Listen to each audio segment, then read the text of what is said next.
Professeur de piano, Olivier habite avec sa famille dans ce manoir près de Lisieux en Normandie.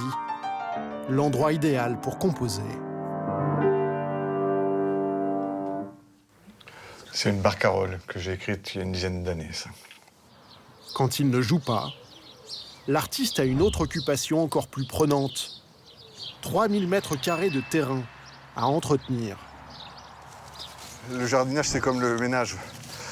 Dès qu'on n'avance pas, on recule, quoi.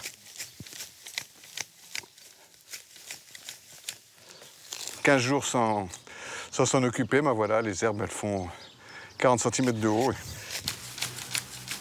Tondre, élaguer, désherber, Olivier ne ménage pas ses efforts pour conserver un jardin impeccable.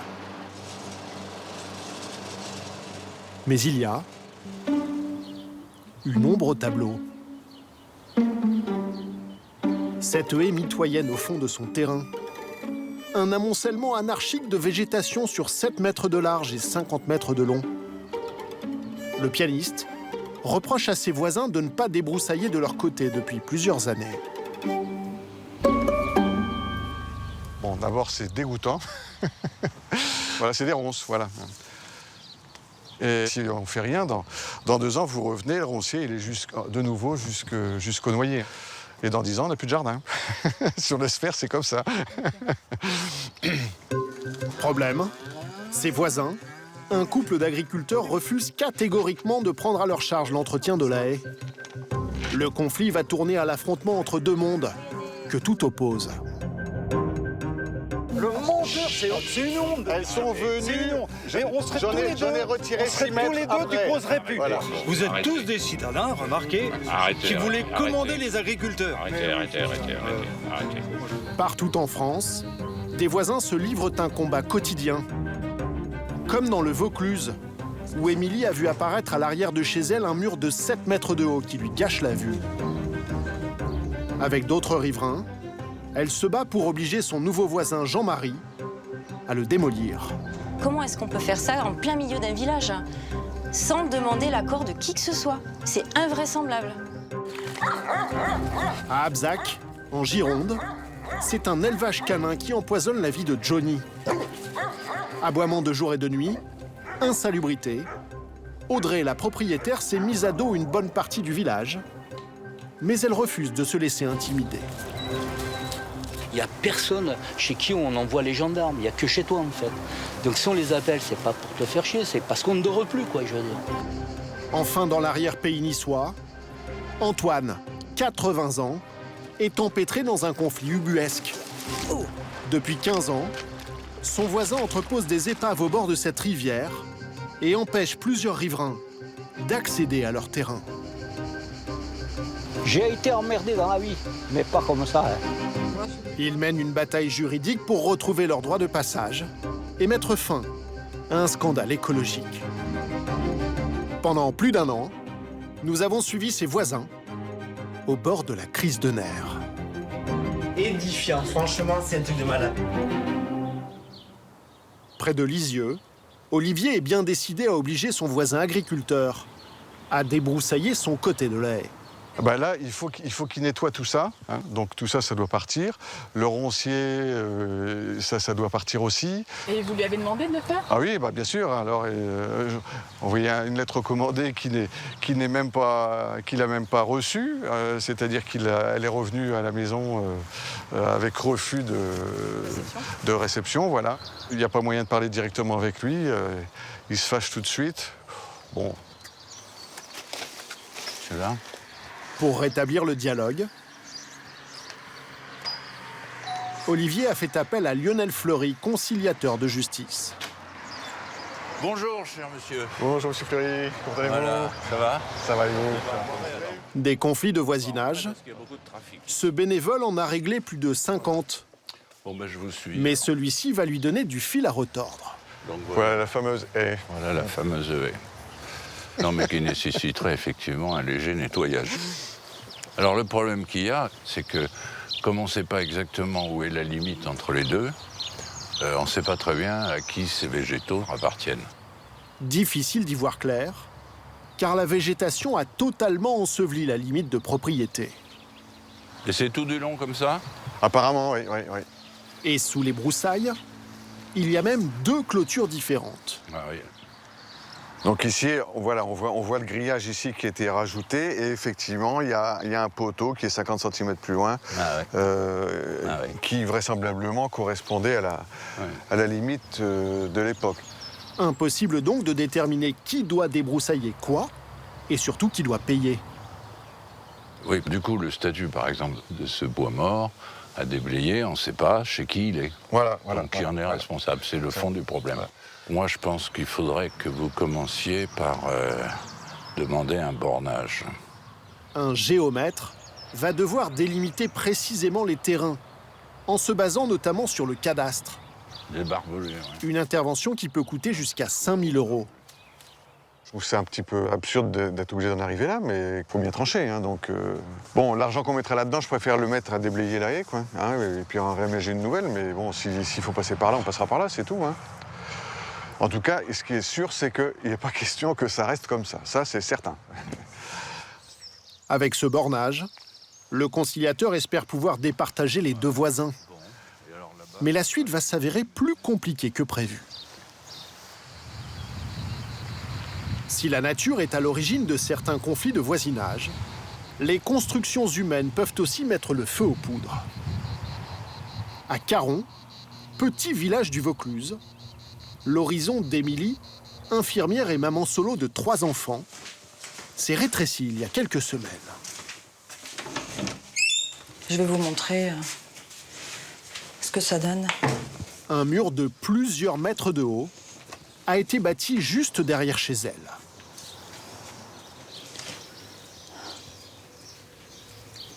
On ne peut même pas étendre nos 2 bras. C'est froid, c'est oppressant, c'est monstrueux. C'est un mur de prison. Ça fait un peu cette sensation-là. Ce mur a été construit en quelques semaines par un voisin qui ne l'a pas informé au préalable. Il a racheté le terrain qui surplombe la maison d'Émilie et cet immeuble afin de le rénover et d'y construire une quinzaine de logements neufs. Avant les travaux, il y avait à la place du mur une simple pente couverte de végétation. Avant, il y avait des plantes, un talus végétalisé avec des arbres, des fleurs. J'avais mis quelques plantes aussi. C'était un endroit reposant. Voilà. Et maintenant, on a du béton froid. Le mur est bien construit sur la propriété du voisin, mais c'est sa hauteur qui dérange plusieurs riverains. Dans sa maison, Magali, institutrice, jouissait jusqu'ici d'une terrasse agréable. Mais avec ce nouveau vis-à-vis, elle a peur de bientôt ne plus se sentir chez elle. Du coup, c'est toi qui commences? Non, c'est toi. D'accord. Je vais avoir des gens qui vont regarder par-dessus les barrières et on va avoir une vue plongeante chez nous. Voilà. Donc là, la tranquillité qu'on avait avant, parce que c'était une espèce de végétation très dense. Et puis c'était beau, le visuel était beau. Là, c'est moche, c'est affreux. À peine le mur achevé, Magali et sa voisine Émilie ont décidé de se battre contre ce voisin bâtisseur. Et en allant se plaindre à la mairie du village, leur colère est encore montée d'un cran, car le mur n'apparaît pas clairement sur le permis de construire. Je lui en veux parce qu'il a fait ce projet sans autorisation, sans demander concertation, sans rien. Même la mairie a été complètement occultée dans l'histoire. Comment est-ce qu'on peut faire ça en plein milieu d'un village sans demander l'accord de qui que ce soit? C'est invraisemblable. Suite aux protestations des riverains, la mairie a décidé d'interrompre le chantier le temps de clarifier la situation. Un coup dur pour le petit promoteur à l'origine de ce projet de rénovation, Jean-Marie, car les travaux étaient presque terminés. Donc là, on est à l'entrée du bâtiment E. À ce niveau, il y a 2 appartements. Et je vais vous montrer les étages supérieurs. Dans ce bâtiment, plusieurs appartements sont déjà vendus, mais ne pourront pas être livrés comme prévu à leurs propriétaires. Là, on donne sur un dégagement, une chambre. Et ici, un séjour, cuisine, avec vue sur le mont Ventoux et les monts du Vaucluse. C'est un peu un tsunami. Hein. Il n'y a pas d'autre mot. Hein. Financièrement, vis-à-vis du déroulement du chantier, qu'est-ce qu'on va faire? Est-ce que, bon, ces messieurs-dames là qui se sont portés contre veulent le faire démolir. Vous êtes dans quel état d'esprit là? Mal, très mal. Jean-Marie reconnaît une erreur dans le permis de construire et admet qu'il n'a pas tout dit aux responsables de la commune. C'est un manquement de ma part parce que quand on a fait les façades, j'ai été voir l'architecte avec l'architecte conseil de la commune et on s'est mis d'accord sur la couleur des volets, sur la couleur des façades, tout ça. Et pour le mur, j'ai complètement oublié. Voilà. La mairie de Caron lui a donc demandé de déposer un nouveau permis de construire. La décision tombera bientôt. Soit il pourra conserver son mur, soit il sera obligé de le détruire à ses frais, au grand soulagement de ses voisins. De l'autre côté de la France, à 1 heure de Bordeaux, ce petit lac près d'Abzac est la promenade favorite d'Audrey, 38 ans, qui travaille dans le secteur médical. Allô, on y va, allez. Et attend son 2e enfant. Chaque semaine, elle y emmène ses canets corso, de beaux molosses d'une 50aine de kilos qu'elle élève et qu'elle vend comme chien de garde. Allô. Donc là, vous avez Nietzsche, qui est jeune champion de France. Nietzsche, il avait gagné la classe jeune nationale d'élevage. C'est un chien qui a toujours beaucoup plu aux étrangers, y compris aux Italiens, qui a eu beaucoup de succès lors des derniers championnats d'Europe. Alors lui, c'est Estagno. Voilà, c'est un chien qui va avoir 10 ans, qui adore les enfants. C'est un chien qui est extrêmement proche des enfants. Il en est même pénible, tellement il est collant avec les gosses. C'est gratuit, t'aimes bien? En tout, elle en possède une 20aine. Mais son activité d'éleveuse lui vaut aujourd'hui de se mettre à dos la quasi-totalité de ses voisins. Qu'est-ce que t'es jolie! J'ai l'impression que les gens tolèrent les animaux qui étaient déjà en place, donc les ânes qui arrivent à faire du bruit régulièrement, fort en plus, un âne ça s'entend loin, et que tolèrent les poules, ils tolèrent les vaches, tout ça, mais les chiens ils tolèrent pas. Les chiens ils ont un look impressionnant, donc on se dit qu'ils sont gênants et qu'ils sont éventuellement dangereux. Tout commence il y a 5 ans, quand Audrey trouve un terrain à louer près de ce hameau d'une 100aine d'habitants. Elle débarque avec ses chiens et installe son chenil à la lisière de la forêt. Mais à une 100aine de mètres, il y a la maison de Johnny, commercial à la retraite. Voilà, moi ça fait 40 d'années que j'habite dans le coin, donc tout était calme, bien, des voisins sympas. Et puis vous avez allez, pour être gentil, j'ai appelé ça un élevage. Depuis plusieurs mois, il enregistre les aboiements. D'après lui, un rien ferait hurler la meute, parfois pendant plusieurs heures.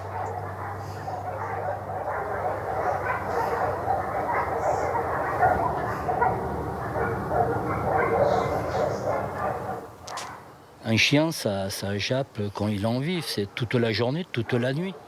Donc la nuit, on n'entend que ça, quoi. Quand ils ont décidé d'aboyer, en fait, vous avez... quelquefois, il a été jusqu'à 30 chiens là-dedans, en fait. Alors, je ne sais pas si on peut s'imaginer le brouhaha. Ça joue aussi sur le physique des gens, le mental des gens. En fait, il y a un moment, quand vous ne supportez plus, vous devenez très, très agressif, vous ne dormez pas. Ça fatigue. Vous ne pouvez pas vivre continuellement avec des nuisances aussi importantes.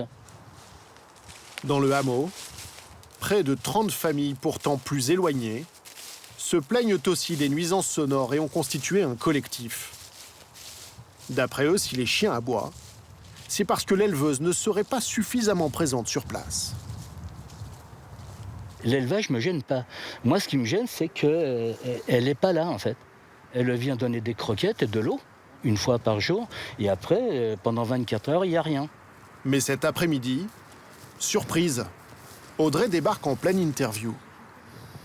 La nuit, là, c'est un écho, c'est terrible. Terrible. Tu t'en vas, si jamais ils veulent jouer, ou si tu mets une femelle en chaleur avec un mâle, l'autre il veut tirer un coup aussi, ils vont s'énerver. Combien de fois je t'ai appelé parce qu'ils se battaient? Quand on m'appelle en pleine nuit, que je descends que je passe des fois une demi-heure, 3/4 d'heure ici chez moi, en pleine nuit, il fait froid, et que j'entends hurler que les chiens de chasse qui sont en haut, ça me fatigue. C'est occasionnel. C'est des chiens de chasse et qui ont une C'est ce grosse que voix. j'aime pas chez toi. Mais il y a des témoins. Mais je sais qu'il y a des témoins. En fait, tu es toujours sur la défensive et l'agressivité. Il n'y a personne chez qui on envoie les gendarmes. Il n'y a que chez toi, en fait. Donc si on les appelle, c'est pas pour te faire chier, c'est parce qu'on ne dort plus, quoi, je veux dire. Tu n'es pas là. Tu n'es jamais là. Là, sur 24 heures, tout au plus, vous êtes là 1 heure. Je vais te dire, toi, c'est idiot. Arrêtez de discuter parce que ça sert à rien. Mais non, mais voilà. Que la mauvaise foi me fatigue. Audrey, elle, a décidé de ne pas se laisser faire. Elle accuse ses voisins de harcèlement et menace de les attaquer en justice.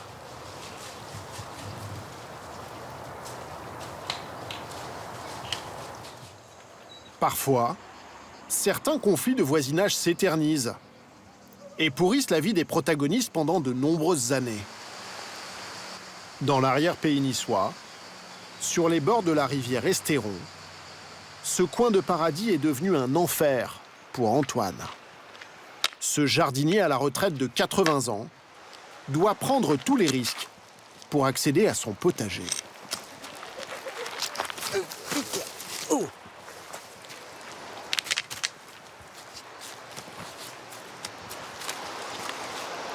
Oui, il faut que je cale là. C'est un marathon. Je peux me tuer, je le sais. Mais c'est ce que ma femme me dit. Toi, un séjour, on te trouve mort là-haut. Elle me le dit toujours. Elle me dit, j'ai dit, tant que j'ai du courage, que je peux, je le fais. Le jour où je ne peux plus, ben, on me trouve là-haut, puis c'est fini, on me ramasse, et puis... En avant. Feu. Antoine possède un terrain de l'autre côté de la rivière. Mais depuis 15 ans, il n'a plus d'autre choix que de traverser à pied, malgré le courant et le fond glissant.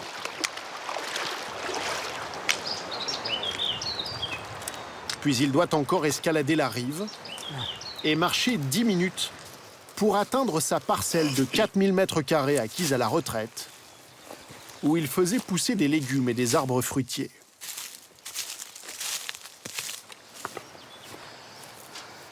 Là, je suis chez moi, voilà. Comme il y a longtemps que je ne suis plus venu, eh ben, l'herbe, elle a poussé. Hein. Faute d'entretien régulier, son potager est devenu une jungle. Oui, c'est mes arbres, mais ils ne sont pas soignés, voilà dans l'état qu'ils sont. Il aurait fallu les couper cette année. Je n'ai pas pu venir, voilà. C'est un énorme gâchis. Pour moi, c'est une déception pire que si on m'avait coupé un bras. Si Antoine ne peut plus accéder facilement à son terrain, c'est parce que l'un de ses voisins a décidé de l'en empêcher. Il est là. Il est juste là. L'homme occupe cette parcelle à quelques dizaines de mètres sur la même berge. Autrefois, Antoine pouvait passer par là pour aller sur son terrain avec sa camionnette. Il bénéficiait d'un droit de passage écrit avec l'ancien propriétaire. Mais il y a 15 ans, le terrain a été vendu et le nouveau venu a fermé l'accès avec plusieurs portails et même des chiens de garde sur son terrain. Et surtout, il a stocké des dizaines de véhicules sur la route d'accès, bloquant ainsi toute circulation. J'ai été emmerdé dans la vie, mais pas comme ça. Hein. J'ai eu des emmerdes, d'accidents ou des conneries. Mais avec lui, c'est... Je ne peux pas l'avaler. Je peux pas l'avaler. Cette personne a tout abîmé, a abîmé le quartier. Ces voitures, dont certaines sont jonchées de détritus, exaspèrent tous les amoureux de la vallée depuis des années. Plusieurs manifestations, comme ici en 2017, ont dénoncé cette situation et accusé ce mystérieux voisin de défigurer le paysage avec ses carcasses. Ce jour-là, l'homme avait répondu aux journalistes avec un certain aplomb. Je vous invite à retirer le mot carcasse. Comme vous pouvez le voir, ce sont des véhicules qui sont entiers, qui sont roulants, qui sont assurés. L'homme a pourtant été condamné dès 2011 à enlever ses véhicules et à rétablir le droit de passage. Mais selon nos informations, il a sans cesse trouvé des moyens d'empêcher l'exécution des décisions de justice. Après 15 ans de lutte, Antoine continue donc à se battre, d'autant que régulièrement, des voitures tombent dans la rivière.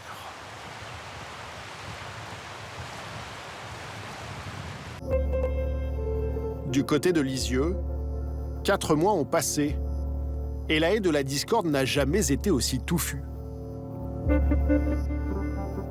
Alors, il ne s'est pas passé grand-chose de positif. Le bornage demandé par le conciliateur n'a pas eu lieu. On a fait appel à un premier géomètre qui nous a demandé en fait de retirer la haie pour pouvoir effectuer son bornage. Donc c'est-à-dire que en fait le problème était résolu avant même d'effectuer le bornage.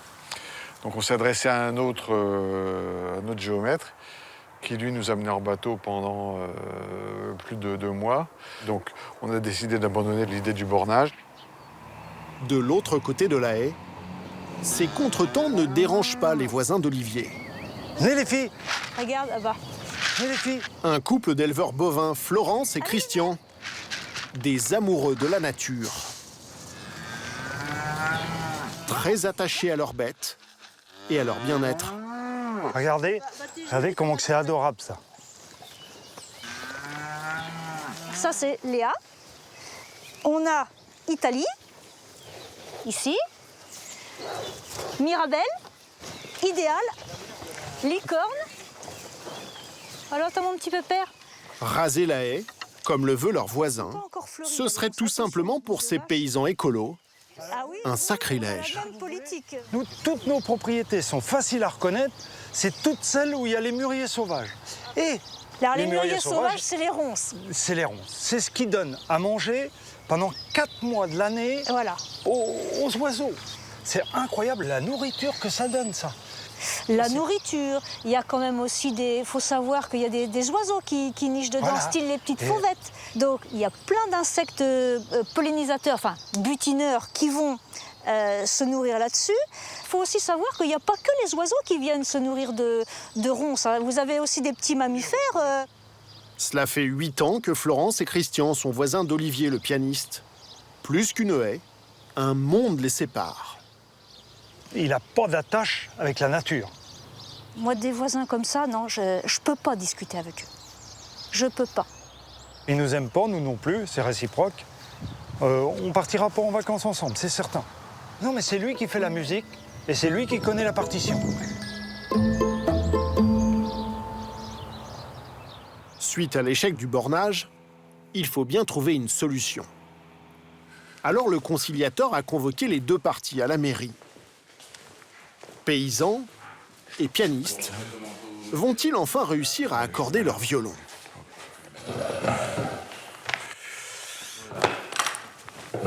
Ce que je voudrais, c'est que vous parliez chacun à votre tour calmement. C'est monsieur Bouet. Une autre voisine s'est invitée à la conciliation, fâchée elle aussi à cause de la haie. Donc, est-ce que vous pouvez nous dire quelque chose et surtout aller vers une proposition? Il y a quelques jours, Olivier a déniché un article de loi qui pourrait bien servir ses intérêts, un nouvel angle d'attaque contre ses voisins. Dans le code rural, les ronciers doivent disparaître dans un rayon de 50 mètres autour des bâtiments. Et donc là, la haie, elle touche carrément mes dépendances. Donc, à 50 mètres autour des bâtiments, il ne peut pas y avoir de ronciers. Bon, ok. Monsieur Chauvin, qu'est-ce que vous pensez de tout ça? Quelles sont vos réactions? Quand on est en Corse, on vit comme les Corses. Mais quand on est à la campagne, on vit comme à la campagne. Vous supportez le clocher, vous supportez le coq, vous supportez l'âne et vous supportez les grenouilles. Oui. Moi, j'habite à 2 minutes de l'école, à 1 minute de la boulangerie. Je suis pas à la campagne. Je suis pas à la campagne. J'ai acheté une parcelle, j'ai acheté une maison en ville, dans un village. Presque à néant, La conciliation tourne au dialogue de sourds. Alors le paysan revient sur une offre qu'il avait faite il y a quelques mois, basée sur un devis de débroussaillage. Nous, on a fait une proposition. Ça valait à l'époque 1 200 €. Il y avait 600 €. On avait signé notre partie, 600 €. Pas question pour lui de tout payer. Il propose de partager les frais à 50-50. La balle est maintenant dans le camp d'Olivier. Je ne suis pas contre votre devis, mais il n'est pas suffisamment précis. S'il est en l'état, c'est niet. Je ne paye pas pour un truc qui n'est pas précis. Parce qu'après vous allez me faire payer, ça ne va pas correspondre à ce que je veux, et puis vous allez me dire, ah bah vous avez signé. Non, je veux un truc précis. Qu'est-ce qu'on fait à cette haie? Alors, vous la décalez d'1,50 m, et comme ça, vous avez un couloir d'1,50 m que vous entretenez pour que ça ne vienne jamais chez moi. Ça, c'est votre problème, je veux bien. Mais il n'est pas question que votre haie se termine à ma clôture et que régulièrement, je sois obligé de nettoyer dans mon jardin la haie qui vient de chez vous. Et on fait un broyage régulièrement. Ça fait 8 ans que j'habite là. Vous n'êtes jamais passé. Vous voyez le bazar qu'il y a dans mon jardin? Non mais vous êtes comique, quoi. Malgré les tensions, un compromis semble à portée de main. Un nouveau rendez-vous est donné à proximité de la haie dans quelques jours pour peut-être finaliser un accord.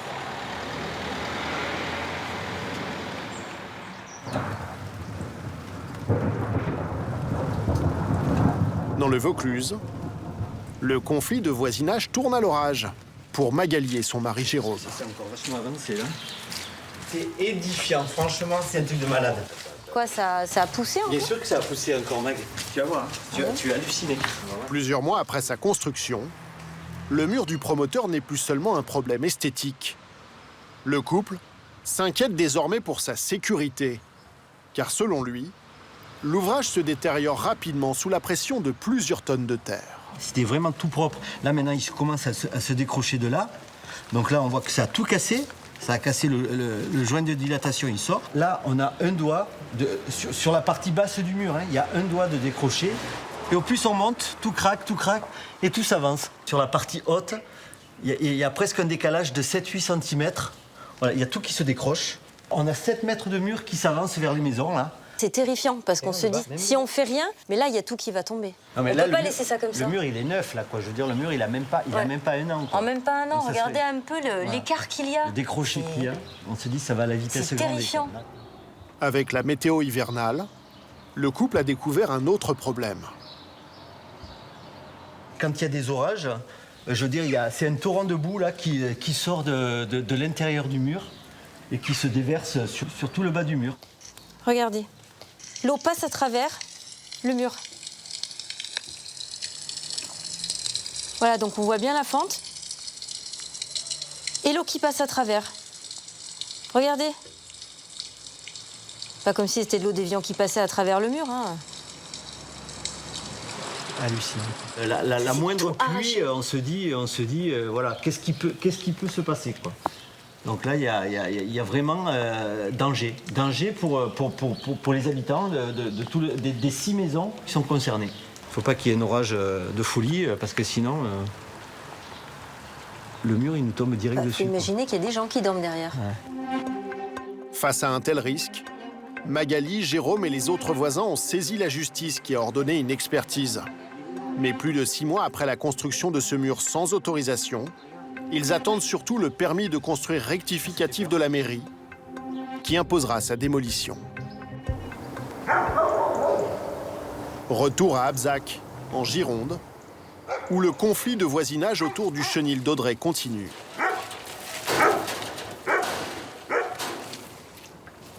L'éleveuse n'habite pas sur place, mais à quelques centaines de mètres. Chaque matin, elle ou une employée doivent venir ici pour s'occuper de la quinzaine de canets corso. Le reste de la journée, les chiens sont sans surveillance.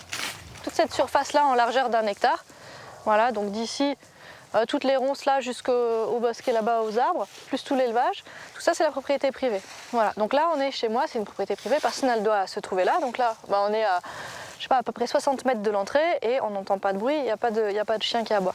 Le problème c'est que les gens rentrent, écartent les brise-vues, arrachent des brise-vues, regardent et en fait ils viennent sur la propriété privée. Ils font exprès de venir les faire aboyer pour ensuite appeler la gendarmerie pour être sûr que quand la gendarmerie se déplace, les chiens soient encore en train d'aboyer. À l'entendre, ce seraient donc les voisins eux-mêmes qui provoqueraient volontairement les aboiements des chiens. Voilà, donc là on arrive contre la grille. Voilà, et là, ils vous voient, vous êtes étranger, vous avez du matériel, ils commencent à aboyer. Mais on est arrivé contre la grille, quoi. Difficile pourtant de croire que les voisins viennent ici exprès, toute la journée, et même la nuit. Oui. Pour eux, l'explication se trouve ailleurs. Les canets corsos sont des chiens de garde dressés pour donner l'alerte en cas de menace. Un bisou. Un petit, un petit, un petit. Et le chenil a beau être à l'écart, il y a du passage. Des promeneurs, des animaux sauvages, des chasseurs. Si jamais il y a une tentative d'intrusion ou des coups de feu contre la clôture ou avec une lampe torche contre la clôture, oui, le chien va quand même essayer de protéger son environnement, son domicile et puis sa propriété, quoi. C'est comme si vous avez un chien chez vous et puis qu'il y a quelqu'un qui essaie de s'introduire la nuit. Votre chien va aboyer. Voilà. Tu viens ? Viens, cocotte, viens. Voilà. Pour réduire les nuisances et calmer les tensions dans le village, Audrey a consenti à quelques efforts. Voilà. Et le collier est mis pour la nuit. Elle a investi 1 000 € dans une quinzaine de colliers anti-aboiement. Si le chien re-aboie, il y a une petite décharge électrique qui fait taire le chien. Voilà. Mais cela ne suffirait pas à calmer les aboiements d'après les voisins, qui continuent de se plaindre. D'autant que l'élevage d'Audrey pose d'autres problèmes à quelques centaines de mètres de là. Madame Rousseau, commerciale dans le vin, vit en haut du village. Sa famille y est présente depuis 4 générations et ces dernières années, elle se dit envahie par les rongeurs. Voyez ce trou qui est là, ça c'est un trou de rat. Il passe là, et là-dessous, eh bien, il y a les rats. Ici, il est évident que c'est pareil. Là, bon, je mets des morceaux de tuiles, parce que là-dessous, les rats viennent. J'ai même mis des appâts. Mais on en a tout le temps. Donc ça, c'est fort gênant. Madame Rousseau accuse l'éleveuse d'être responsable de cette situation. Car Audrey loue en fait ce rez-de-chaussée juste à côté. Il sert de nurserie aux chiennes qui ont des petits. Pour Madame Rousseau, cela pose un problème d'hygiène. Allez, comment on fait ? Elle a été vue en train de jeter des crottes dans le fossé qui est en bordure, ainsi que dans la vigne. Effectivement, les excréments des chiens attirent les rats. Dans les excréments, il y a des nutriments, je pense, que les rats recherchent et mangent. À la campagne, il y a toujours eu des rats, c'est normal. Mais là, il y a une prolifération anormale. Donc ça, c'est non. Madame Rousseau assure avoir tenté le dialogue avec Audrey, sans succès. Aujourd'hui, avec ses voisins, elle ne souhaite plus qu'une chose, l'expulser du village. Eh bien, alors attendez, ce que vous allez voir là, ce sont des photos qui ont été prises par des gens qui passent et qui voient tout ça. En plus des nuisances sonores, ils l'accusent de maltraitance animale et l'ont dénoncé à la SPA, qui a alerté les services vétérinaires de la préfecture. La photo là, ça a été pris au chenil. On voit un chien avec un gros baril plein de crottes. Il suffit de regarder sur le terrain, il y a plein de crottes sur le sol. Mais enfin quand même, est-ce qu'on laisse des excréments depuis plusieurs jours comme ça? C'est infect. C'est dégueulasse. Madame Rousseau disposerait d'une trentaine de témoignages de villageois. Tiens, voilà une quête intéressante. Je constate les faits suivants. Les chiens sont laissés en cage 24 heures sur 24, c'est-à-dire ils ne sortent pas du chenil, entre parenthèses. Pas de présence humaine pendant la journée et la nuit. Il peut arriver n'importe quoi, personne ne pourra protéger les chiens. Donc tout ça, c'est pas normal, hein. En plus de la maltraitance, les odeurs et l'insalubrité des lieux. Maintenant, si elle vit comme ça, nous, on s'en fiche. Ce que l'on veut, c'est que dans le village, chacun respecte son voisin et ne pose pas tous ces problèmes. C'est inadmissible, inadmissible. Et tout le monde en a marre maintenant. Un dossier d'accusation que le maire a déjà en sa possession. Les villageois espèrent que l'élu mettra fin à leur calvaire. Mais face à eux, Audrey est bien décidée à rendre coup pour coup. Ce matin à Bordeaux, elle a rendez-vous avec son avocat maître Takouju pour définir sa riposte. Alors, je vous avais parlé du dossier et de ce qui se passe dans mon village. Et là, en fait, ce qui a fait déborder un petit peu le vase, c'est... Audrey conteste les accusations présentes dans le dossier. Donc ici, j'ai reçu en copie les attestations de voisinage, dont beaucoup de faux témoignages. En fait, il se trouve que ça a commencé par une adjointe au maire qui a démarché les habitants du village un par un en prétextant à vouloir faire signer une pétition parce que je maltraitais les animaux. Les chiens sont laissés sans surveillance. Ça s'appelle tout simplement de la maltraitance, maltraitance soulignée. Donc en fait, cette dame-là, qui n'a rien à voir avec la protection animale ni les services vétérinaires, déclare que ça s'appelle de la maltraitance. D'accord, ça je vais les prendre également. J'en ai plusieurs. Hein. Ces gens-là, ils ont accepté de signer un formulaire et de remplir un formulaire, pour beaucoup, en prétextant maltraitance animale, alors qu'ils ne sont jamais venus à l'élevage et qu'ils n'ont pas vu les animaux. Quoi. Et c'est des gens de la commune ou c'est des... C'est des gens du village, oui. Du village, oui. d'accord. Donc on va voir... Pour Audrey, c'en est trop, car ces accusations viendraient selon elle s'ajouter à une longue liste d'actes malveillants. Aujourd'hui, elle se sent victime d'une cabale. Prendre des photos dans la maison, insultes et menaces devant le portail, fracture des boîtes aux lettres, vol de courrier, dégradation des installations. Il y a eu pénétration sur la propriété privée avec ouverture des box des animaux. Il y a eu beaucoup de choses, quoi. Je suis une victime facile, je suis une femme seule, j'ai un enfant, je suis enceinte et je pense que c'est facile pour eux. Voilà. L'enjeu, ça va être de pouvoir corroborer en fait, vos déclarations par des éléments tangibles et des éléments de preuve. Et partir sur la qualification donc, pénale d'harcèlement. On ne peut pas céder à la pression des gens sous prétexte que c'est un groupe de personnes, la plupart retraitées, qui agissent en toute impunité. Quoi. Je trouve ça fou. Et si les services vétérinaires... Seule contre tous, l'éleveuse est prête à engager un bras de fer avec la mairie et les habitants d'Abzac. Bien décidée à maintenir son chenil, malgré tout.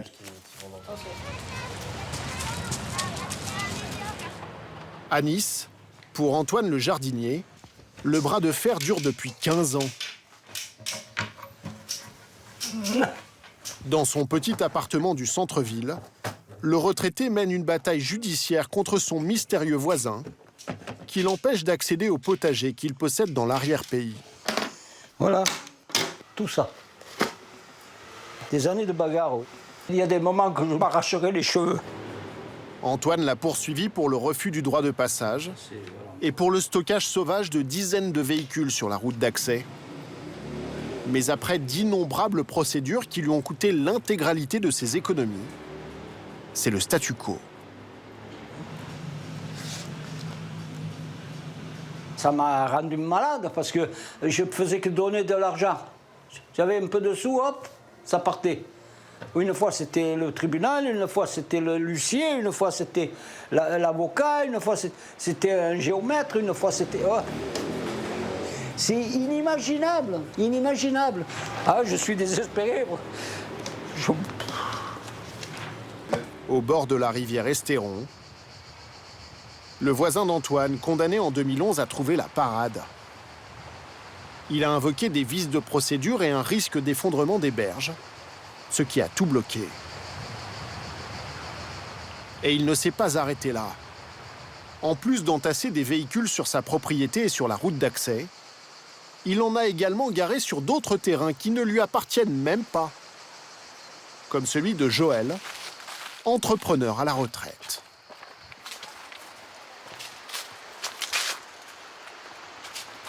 Ça a commencé un peu comme ça, 2 voitures, 3 voitures, des motos, Mais faire chez lui, hein. Bon, tant que c'était chez lui, bon, ça... Puis bon, avec le temps, ça a dégénéré de plus en plus, de plus en plus. Donc, arrivé un moment, il a empiété chez les autres. Voilà. Moi, j'avais déposé une plainte comme quoi j'avais des véhicules sur mon terrain. Et la plainte, elle est toujours restée muette. Voilà. Avec le temps, de plus en plus de voitures tombent dans l'eau. C'est la désolation. Avec les crues, les voitures tombent à l'eau. Et puis ça va continuer. La prochaine crue, ce sera celles qui restent, qui vont aller dans le lit de la rivière. Voilà.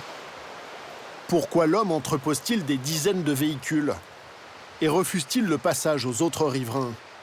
Quel est son intérêt à livrer une telle bataille depuis 15 ans? Ces questions, nous voulons les lui poser. Au téléphone, il se montre d'abord ouvert. Vous êtes là pour solutionner un problème.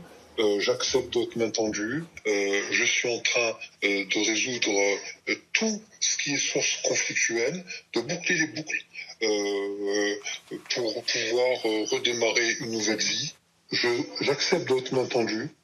Quand est-ce que vous voulez venir à Gillette? Mais un mois plus tard, le discours change subitement. On est sur zone, donc je voulais avoir un peu de vos nouvelles et savoir si vous vouliez qu'on se voit. Et ça ne joue pas. L'affaire date depuis le 2 avril 2006. Ça peut attendre encore quelques mois. Là, j'ai une priorité, c'est ma santé. Les bagnoles, j'en ai rien à cirer. Les voisins, ils assument. Voilà. Malgré plusieurs tentatives, il ne sera jamais possible de le rencontrer. Mais les défenseurs de cette rivière sauvage ne renoncent pas à le faire plier.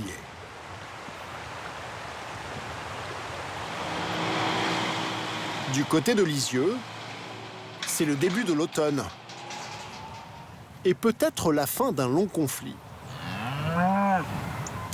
Après la réunion à la mairie, le conciliateur a convoqué les voisins et un paysagiste sur place, face à la haie de la discorde. Là, vous avez des épaissis déjà par rapport à la dernière On fois. désépaissit comme d'habitude, c'est tout le temps comme ça. C'est-à-dire quand on est arrivé il y a 28 ans. Le conciliateur espère aujourd'hui mettre un point final à des années de tension.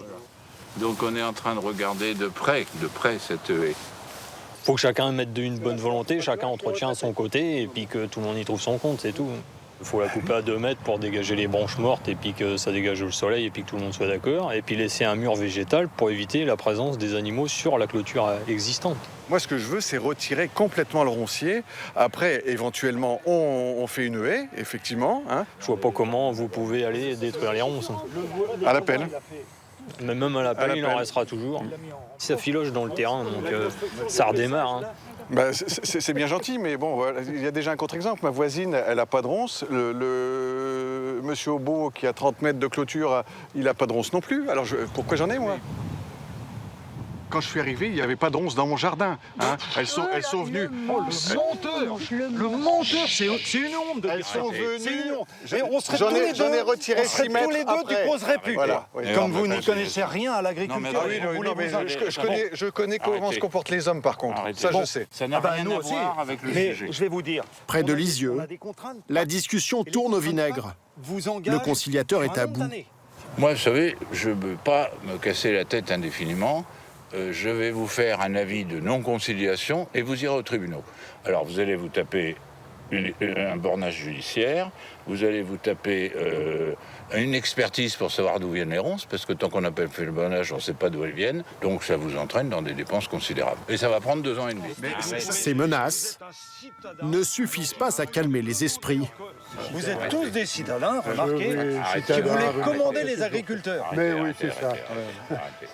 Je reviens du Nord, j'ai vu des champs. Hein, il n'y a pas un roncier nulle part. Il y a des haies, il y a des clôtures, il y a des haies avec des vraies plantes, pas des ronciers. Voilà, c'est tout. Il faut retourner dans le Nord. Hein. Moi, je vois qu'une solution. Arrêtez.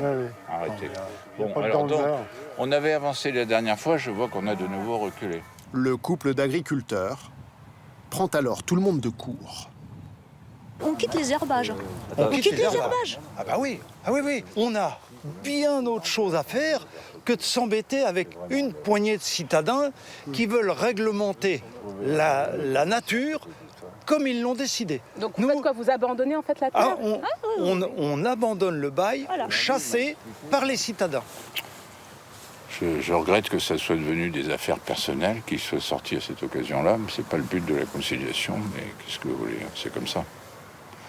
Voilà, donc moi je vais vous envoyer un avis de non-conciliation, et puis comme ça vous serez tranquille.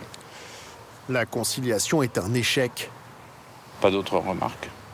D'ici quelques mois, le couple d'agriculteurs quittera ses pâturages qu'il louait depuis 21 ans.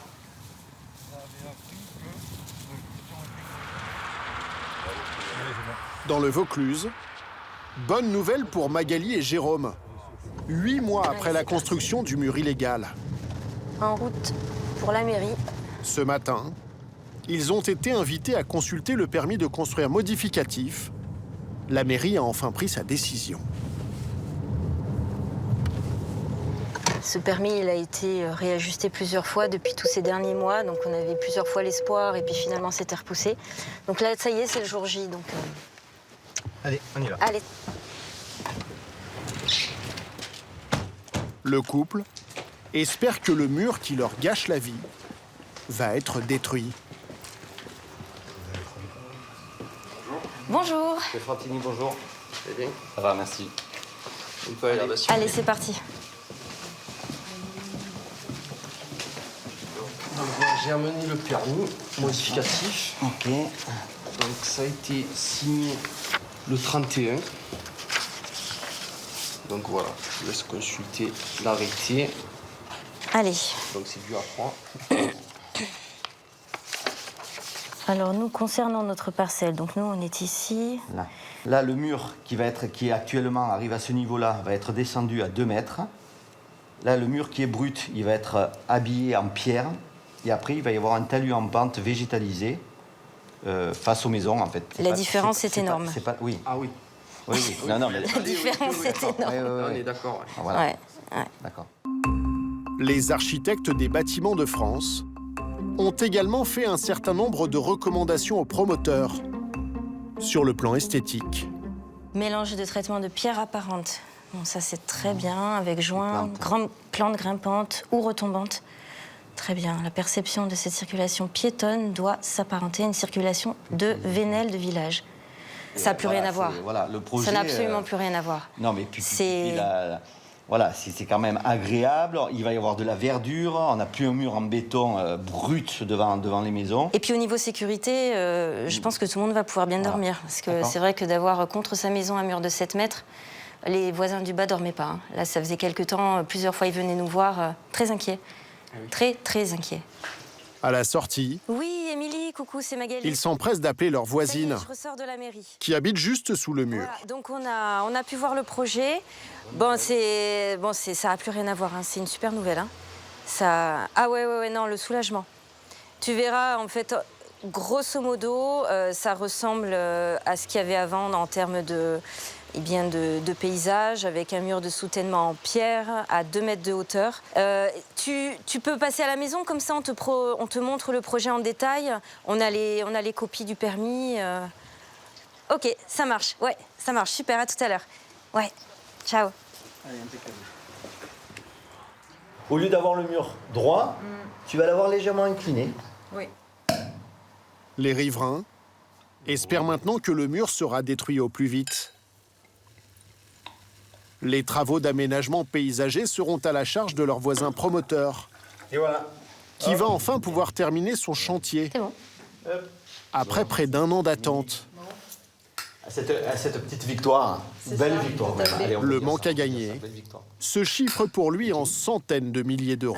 De ce calvaire, on va dire. Cette anecdote d'angoisse. Voilà.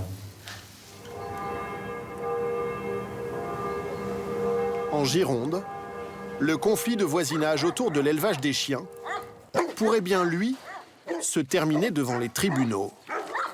Vous remarquerez l'abondance de courriers quand même. Le maire d'Abzac pense avoir trouvé le moyen de faire fermer le chenil d'Audray, mis en cause par plusieurs de ses administrés. Donc 2019, il y a eu une inspection. Il a découvert que l'éleveuse a reçu 7 avertissements des services vétérinaires de la préfecture ces 5 dernières années. Propreté non conforme. Alors, il y a un détail. Déjection solide enlevée quotidiennement non conforme. Sol et murs nettoyés quotidiennement non conforme. Odeur non conforme. Non conforme, non conforme, non conforme, non conforme. Elle reçoit des mises en demeure. Elle ne les applique pas. Donc, on va fixer des astreintes. Mais ça n'impressionne pas plus que ça. Soit qu'elle les paye, soit qu'elle ne les paye pas. Il y a un moment où j'arrête le jeu et je dis stop. Maintenant, il faut qu'elle parte. Pour arriver à ses fins, l'élu a décidé de mettre la pression sur la préfecture en l'attaquant en justice. C'est le tribunal qui va trancher puisque la préfète fait les constats et elle laisse à chaque fois un moratoire supplémentaire à Mme Guérin pour se mettre en règle. Je n'ai pas de raison de faire perdurer une situation anormale. De l'autre côté des vignes, Audray, la propriétaire du chenil, est scandalisée par la manœuvre du maire. Parce qu'il ne peut pas porter plainte contre moi, parce que je suis dans mon bon droit et que je fais les choses comme je dois les faire. Donc il a trouvé quelqu'un à attaquer, c'est la préfecture. Les services de la préfecture, ils ont fait tout ce qu'ils avaient à faire, c'est-à-dire qu'ils sont venus contrôler. Ils m'ont convoqué. Ils ont demandé de faire des travaux. On a fait une proposition de travaux ensemble. Donc mise en place de bacs récupérateurs d'eau pour les eaux de pluie avec gouttière en PVC. L'éleveuse assure s'être mise aux normes ensuite, à chaque demande de la préfecture. Absence de stéréotypie, de mutilation, comportement des animaux conforme. Déclaré de 49 chiens de plus de 4 mois et ce jour-là, 23 chiens présents lors de l'inspection. Conforme. Implantation, aménagement, intégration dans le paysage. Conforme. Mise en place d'un compostage étanche pour les effluents solides. Conforme. Il reste toutefois un point crucial sur lequel Audrey bute encore. La préfecture lui a demandé de ne plus faire naître les chiots dans son rez-de-chaussée. Ils veulent une maternité en dur. Donc ça, c'est un bâtiment qui coûte 27 000 €, je pense, à réaliser. Donc au niveau du budget, il faut attendre que j'ai les finances un petit peu plus, que je puisse faire un prêt par rapport à ça. L'éleveuse reconnaît qu'elle n'a pas toujours respecté les délais de mise aux normes. Elle est censée verser plus de 10 000 € d'astreinte, mais affirme ne pas avoir reçu les amendes. De son côté, le maire réunit aujourd'hui les membres du collectif anti-chenil, dont Johnny. Quand je vois ce que vous me racontez, préfet, sous-préfet, en fait, on croit que c'est des hommes d'autorité, puis en fait, à part manger des petits fours, ils ne font pas grand-chose. J'en arrive à me demander si Mme Guérin ne bénéficie pas d'une protection particulière, pas forcément au niveau du préfet, mais à un stade intermédiaire. Parce que... C'est la même règle pour tout le monde, c'est ça qu'on se rend compte. Non, mais il y a quelque chose qui bloque. Même l'avocat ne comprend pas. Parce qu'il y a un blocage dans le dossier, il y a un truc, dès qu'on arrive à un certain niveau, plaf, ça bloque. Tous espèrent que la justice contraindra la préfecture à faire fermer l'élevage canin. Mais on vous donne... Alors, la plainte a été mal ressentie, vous en doutez bien, mais on s'en fiche pas mal. Et finalement, maintenant, nous attendons le jugement. À Abzac, les tensions pourraient donc durer encore plusieurs mois, voire plusieurs années, en cas d'appel. Des trucs de l'autre monde. Les conflits de voisinage sont parfois sans fin. Et Antoine en sait quelque chose. Dans l'arrière-pays niçois, cela fait 15 ans qu'ils se battent en vain contre l'homme qui a entreposé des dizaines de voitures le long des berges et qui l'empêche d'accéder à son terrain. Mais il pourrait bien avoir trouvé une nouvelle alliée. On n'en voit pas le bout, hein. J'en vois pas le bout. Elle était là en face. Brigitte Sion, conseillère municipale d'une commune de la vallée, s'est emparée du dossier. Alors votre terrain, c'est juste après les oliviers. Après les oliviers. C'est là où il y a le poteau et le cabanon là-bas, vous voyez. Combien de plaintes vous avez déposées? Je les ai à la maison aussi. Je ne peux pas... Une dizaine, plus? Oh, il y a beaucoup plus. C'est un déni pour le paysage et c'est un déni de démocratie, tout simplement. Enfin, les gens n'accèdent plus librement à leur propriété. Où on voit ça? Où ça se fait, ce genre de choses, quoi. C'est juste pas possible. Il faut que ça s'arrête. Voilà. Je pense que si on ne dit pas haut et fort qu'il faut que ça s'arrête, ben ça ne va pas s'arrêter tout de suite.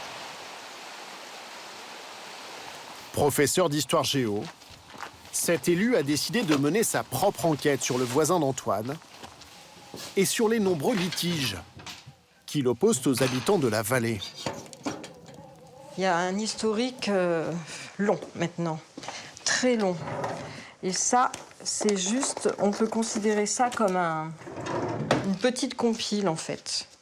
Un peu comme si c'était un petit best-of, parce que dans tous les postes de gendarmerie du canton, il y en a au moins 3 fois dans tout le canton, voilà, en épaisseur. Voilà, les procès-verbaux du tribunal administratif, de la cour d'appel d'Aix-en-Provence, le procès-verbal d'un constat d'huissier, enfin voilà, on a tout. Le voisin d'Antoine ne se contente pas de se défendre contre les attaques en justice ou les pétitions des riverains. Il est devenu président de sa propre association de défense de l'environnement et tire profit de la moindre faille chez ses détracteurs pour les poursuivre à son tour. Non mais c'est complètement énorme, c'était une vraie association de défense de l'environnement qui existait vraiment, association de la Clave et du Bas-Estéron. Elle est sous son contrôle depuis 2013, et depuis 2013, c'est juste un outil de conflit, un outil de bagarre avec le voisinage. On a relevé 20 actions en justice que cet assaut a esté contre le voisinage, pour tout, pour rien, pour n'importe quoi. Si un voisin a fait construire un petit cabanon au fond du jardin, si un voisin fait un peu une véranda dans un coin, si un voisin vient se garer comme ci et pas comme ça, c'est comme si c'était notre petit enfer personnel. Plus rien n'a de sens, on vit au royaume de l'absurdité. Pour tenter de faire plier cet homme, Brigitte a mobilisé le conseil municipal de sa commune. Avec d'autres élus, elle a obtenu que la mairie porte plainte contre lui. Bonsoir. Il y a plus d'1 an déjà. Ça va. Vous avez commencé à regarder un peu tout ce qui se passe là-dedans? Oui, on a vu ta proposition de courrier. Elle a proposé au maire de signer une lettre de relance au procureur de Nice, qui ne leur a pour l'instant pas répondu. Non, mais c'est très clair, moi ça me va. Effectivement, depuis le dernier courrier de l'an passé, on n'a pas de nouvelles. On est régulièrement interrogé par les administrés, par les touristes, et on voudrait juste avoir une réponse. Donc, parce que quand même, le temps commence à passer. C'est ce qui est demandé dans ce courrier, donc moi ça me va. On va le proposer aux collègues du conseil, et puis on le signera et on lui enverra. C'est totalement incompréhensible. Moi, je suis élu, j'ai confiance en la justice de mon pays, mais là, visiblement, il y a quelque chose qui n'a pas été fait et qui n'est toujours pas fait. Et cette situation, personne ne la comprend, quoi. Et en tout cas, tout le monde l'a subie. Nous avons contacté le procureur de Nice, qui assure ne pas lâcher le dossier. Pourtant, à ce jour, aucune des voitures que le mystérieux voisin a entreposées au bord de l'Estéron n'a été déplacée. Et à 81 ans, Antoine n'est pas sûr de pouvoir un jour profiter à nouveau de son coin de paradis.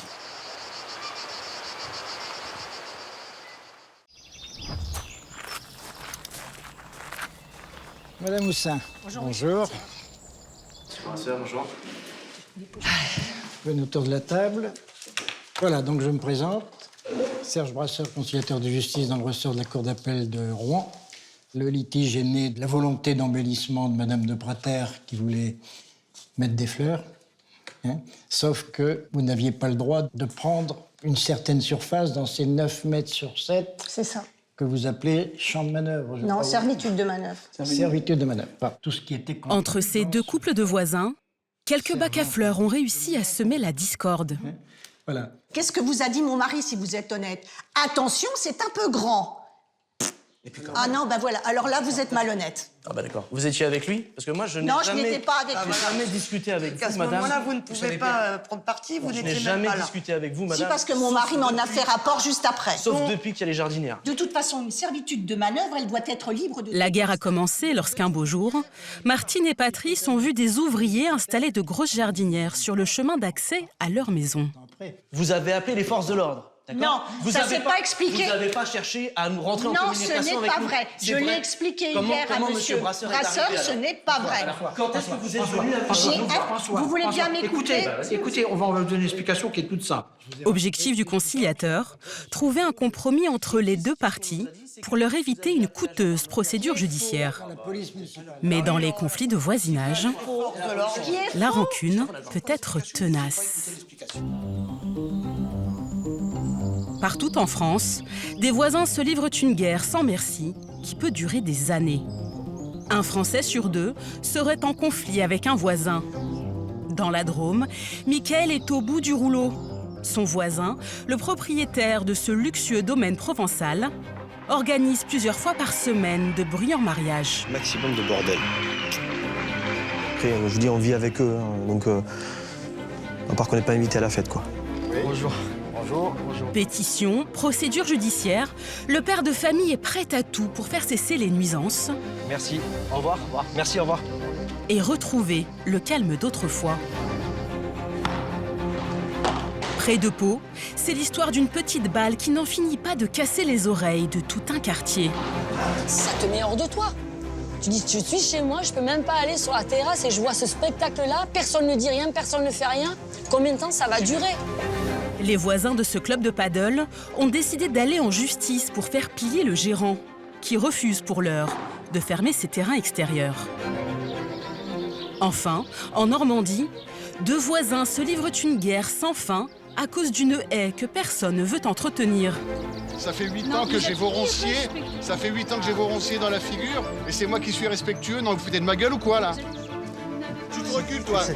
Tu te recules. Quand je vais te retrouver. Oui, oui, c'est ça. Allez, gamins. Faites coucher.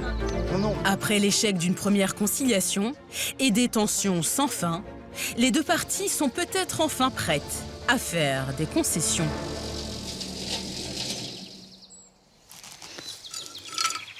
Jusque récemment, Patrice et Martine savouraient une retraite paisible à Verneuil, dans l'Eure. Là, c'est pas bien fait. Là, t'es en train de me foutre mes fleurs en l'air.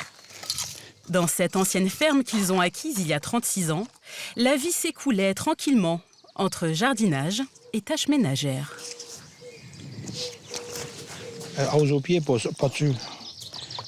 Mais tout a changé il y a 3 mois, lorsque leur voisine a décidé d'effectuer des travaux sur la route qui mène à chez eux. Il est arrivé des engins de chantier, une grosse pelle, tracteur, remorque énorme, qui ont commencé à faire des travaux et à défoncer tout ce passage-là. Leur voisine d'en face a fait construire ces 4 jardinières de plusieurs mètres de long. La route autrefois dégagée s'est retrouvée subitement encombrée, à la grande surprise du couple. Elle m'avait aimablement demandé si elle pouvait mettre des fleurs. J'y avais dit bien sûr, ça ne me dérange pas. Je m'attendais à ce qu'il fasse un parterre, pas des soi-disant jardinières. Enfin, moi, ça ressemble plus à des barricades qu'à des jardinières, mais bon.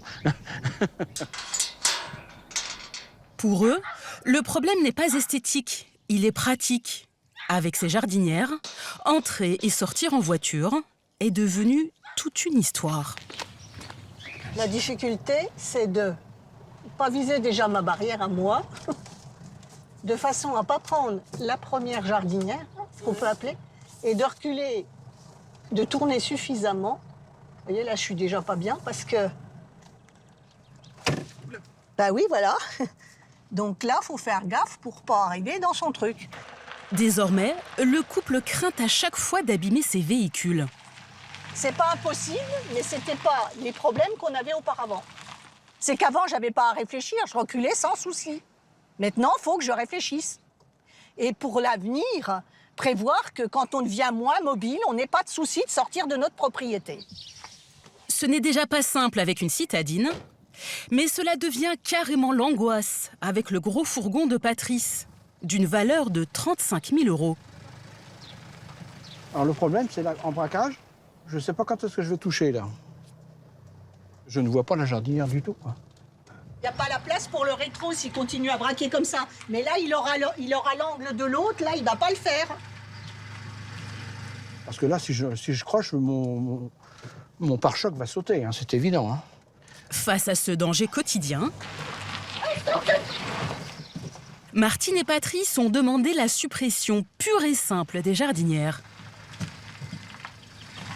Refus catégorique du voisin.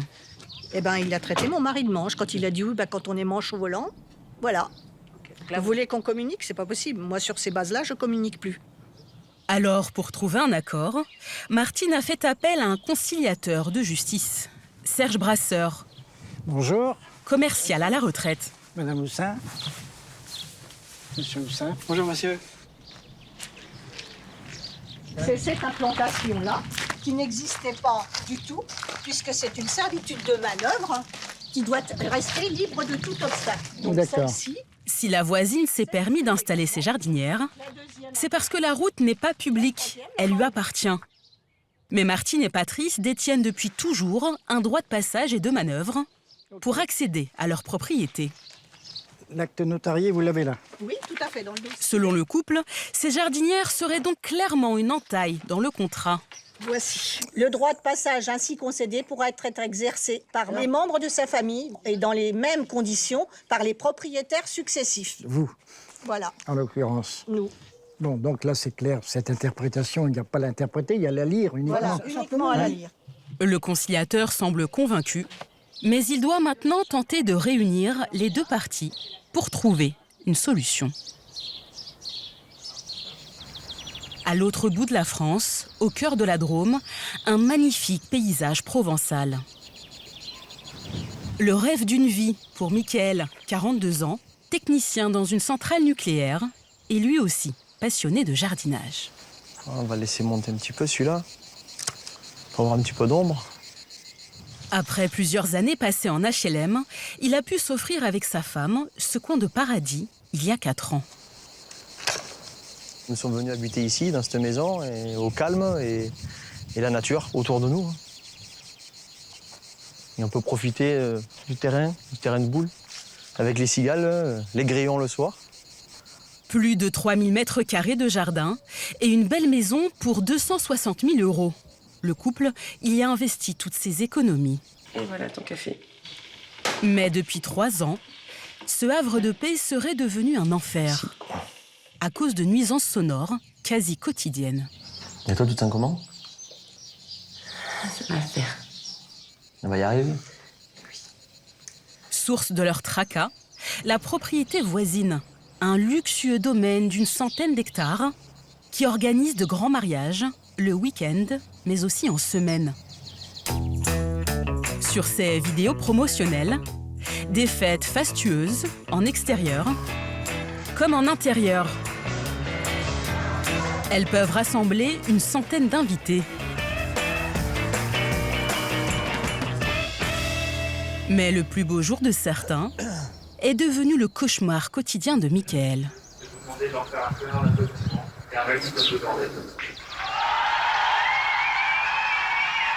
Maximum de bordel.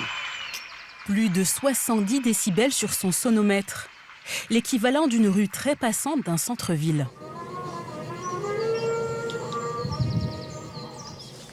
Je connais par cœur maintenant. Qui pourrait supporter ça tout le temps? Toujours les mêmes musiques, les mêmes chants, les mêmes cris. Voilà. Un jour après, la même, on prend les mêmes, on recommence. Et parfois, tard dans la nuit, de bruyantes disputes entre des convives éméchés.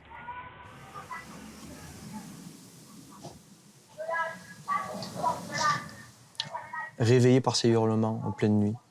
4h18 du matin. Enfin voilà, je pense qu'il y a eu un mariage, un divorce, ce jour-là, je sais pas. À côté de la salle, il y a une autre grande terrasse où ils font leur apéritif. On les voit pas, par contre, on entend très bien. On entend très bien. Et le stress qu'on a dès qu'on voit qu'il a commencé à y avoir des voitures qui arrivent, on sait que la soirée va être chaotique. Et en pleine nuit, à 2h du matin, des cris, des hurlements, de la musique, de coups que ça nous réveille. Après, il faut se rendormir. Notre sommeil, il est complètement coupé. Tout le temps, tout le temps, tout le temps, tout le temps. Le quotidien du couple se met à battre au rythme des bruyantes festivités. Michael consigne chaque tapage dans un carnet de bord. Nous sommes le 24 juin, il est environ 20h30, impossible de se poser tranquillement pour manger avec mon père sur la terrasse. Un orchestre joue de la musique en plein air. Au départ, son voisin, le patron du domaine, se montre ouvert au dialogue. Plusieurs fois, on a discuté pendant des heures. On dit oui, ça rentre d'un côté, ça sort de l'autre, on a l'impression qu'on nous prend pour un couillon. Une dizaine de fois, Michael fait intervenir les gendarmes. Et il y a quelques mois, il porte plainte. Usé par le stress et le manque de sommeil, le technicien nucléaire finit par vaciller. Je n'en dormais plus et je suis arrivé devant mon écran de travail. Il fait que je prends des décisions qui étaient quand même assez importantes et j'étais incapable de les prendre. Et je me suis dit là, je ne peux pas faire de conneries dans mon travail parce que je travaille pas dans du chocolat, quoi. Je suis l'expertise des mécaniques et j'ai un devoir d'assurer mon travail correctement et j'étais incapable de l'assumer. Donc j'ai appelé mon responsable et je dis je m'arrête. Oui. Suivi par un psychiatre, Miss Bêtise. Le père de famille est désormais sous antidépresseur. Après un arrêt de travail de 2 mois, il a décidé d'affronter son voisin devant la justice et a pris un avocat. Bonjour. Pour assigner le patron du domaine, Michael a constitué un épais dossier ces derniers mois. Et après, ainsi que les dépôts de plainte, j'ai même les certificats médicaux. Ça, c'est ma compagne aussi, parce que je suis bien sûr pas le seul. Selon son avocat, la répétition des tapages du domaine peut constituer un délit passible d'1 an d'emprisonnement et de 15 000 € d'amende. Il y a un délit qui a été créé, qui est le trouble à la tranquillité d'autrui par agression sonore. On bascule des troubles anormaux de voisinage vers quelque chose qui tient plus du harcèlement, c'est-à-dire qu'à un moment donné, il y a un voisin qui sait parfaitement qui ne doit pas faire le bruit dont se plaint effectivement son autre voisin, et soit il va ne prendre aucune mesure, soit il va insister en toute connaissance de cause. On n'est pas très loin de votre situation, monsieur. Et je dirais même qu'on est en plein dedans. Voilà. Maître Vignal a déjà envoyé une mise en demeure pas recommandée à la partie adverse pour que cessent les nuisances. Mais le combat promet d'être long. Car bien souvent, les conflits de voisinage mettent des années à se régler et les nerfs des protagonistes sont soumis à rude épreuve. Comme ici, à Hydron, en banlieue de Pau. Ça se récrée à la foire, hein. C'est fini d'ailleurs. Oh, En tous les cas, ils ont joué au-delà de 22 heures, c'est déjà pas mal. Depuis déjà 3 ans, la tranquillité de Monica, de son mari et de plusieurs de leurs voisins est contrariée par un bruit quelque peu répétitif. Ah ben ça y est, tu vois, c'est reparti. Il est l'heure, je sais pas, les gens sont sortis du travail, ça rejoue. De l'autre côté de la rue, à une trentaine de mètres de leur jardin, 2 terrains extérieurs de paddle, un jeu très à la mode dérivé du tennis. Le choc des balles sur les raquettes et les cris des joueurs résonnent dans les cages. C'est trop. J'ai l'impression d'assister au match en continu, qu'on est aux premières loges pour tout. Et j'avoue que c'est très très pesant et ça commence à faire long, quoi, le temps déjà depuis 2019. 1 an plus tôt, sous l'œil de notre caméra, Monica et ses voisins croyaient pourtant avoir gagné le bras de fer contre Sébastien, le gérant du club. Après une pétition et une étude acoustique, le maire de la commune avait fini par prendre un arrêté municipal pour lui interdire d'exploiter ses terrains extérieurs en l'absence de travaux d'isolation. On est bon, c'est ça. Lui, en tant que maire, il s'est autorisé le droit de balancer un arrêté. Moi, en tant qu'entreprise, j'ai mes raisons aussi de continuer à travailler, en fait. Furieux, Sébastien avait alors décidé de désobéir et de continuer à exploiter ses terrains, quitte à payer des amendes. 1 an plus tard, pour les voisins, la victoire s'est donc muée en défaite amère. Nous, on pensait que l'arrêt municipal, c'était la finalité. Hein. Oui. On pensait que c'était l'aboutissement, que ça mettrait un terme à cette histoire, et au final, non. Il n'y a rien qui a changé. Hein. L'arrêté municipal, c'est l'anarchie. C'est l'anarchie complète. Moi, je suis désolée, mais on nous prend pour des imbéciles. C'est tout. Seule solution pour le collectif de voisins aujourd'hui, forcer le gérant à respecter enfin l'arrêté municipal. Allez, bonjour. Bonjour, maître. Allez, asseyez-vous, je vous en prie.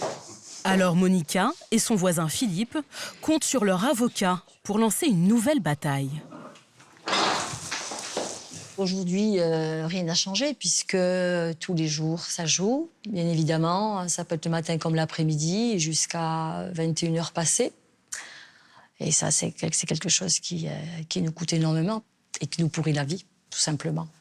L'avocat va demander au tribunal la mise en place d'une astreinte de 1 000 € à chaque fois que les terrains extérieurs du paddle seront utilisés. Non, même pas. Non.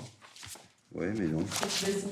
Moi, j'ai l'espoir que la société Rugby Park 64 va mettre dans la balance cette amende quotidienne à chaque usage de secours extérieur. Et l'objectif est de le conduire à considérer que ça ne vaut pas la peine d'aller risquer cette condamnation et que c'est, à mon sens, la seule manière de faire cesser l'activité de la société Rugby Park 64. La procédure judiciaire est rapide. D'ici quelques semaines, le tribunal de Pau devrait se prononcer sur la mise en place d'une astreinte réellement dissuasive. Un pouvoir de police. L'été dernier, près de Lisieux, ils avaient tenté de trouver un accord. En vain. Le monteur, c'est une honte de elles sont venues. J'en ai retiré 6 mètres tous les deux, après. Tu poserais plus. Voilà. D'un côté, le pianiste, de l'autre, le paysan. Objet de la discorde, cette haie qui sépare leurs 2 terrains. Vous êtes tous des citadins, remarquez, qui voulez commander les agriculteurs.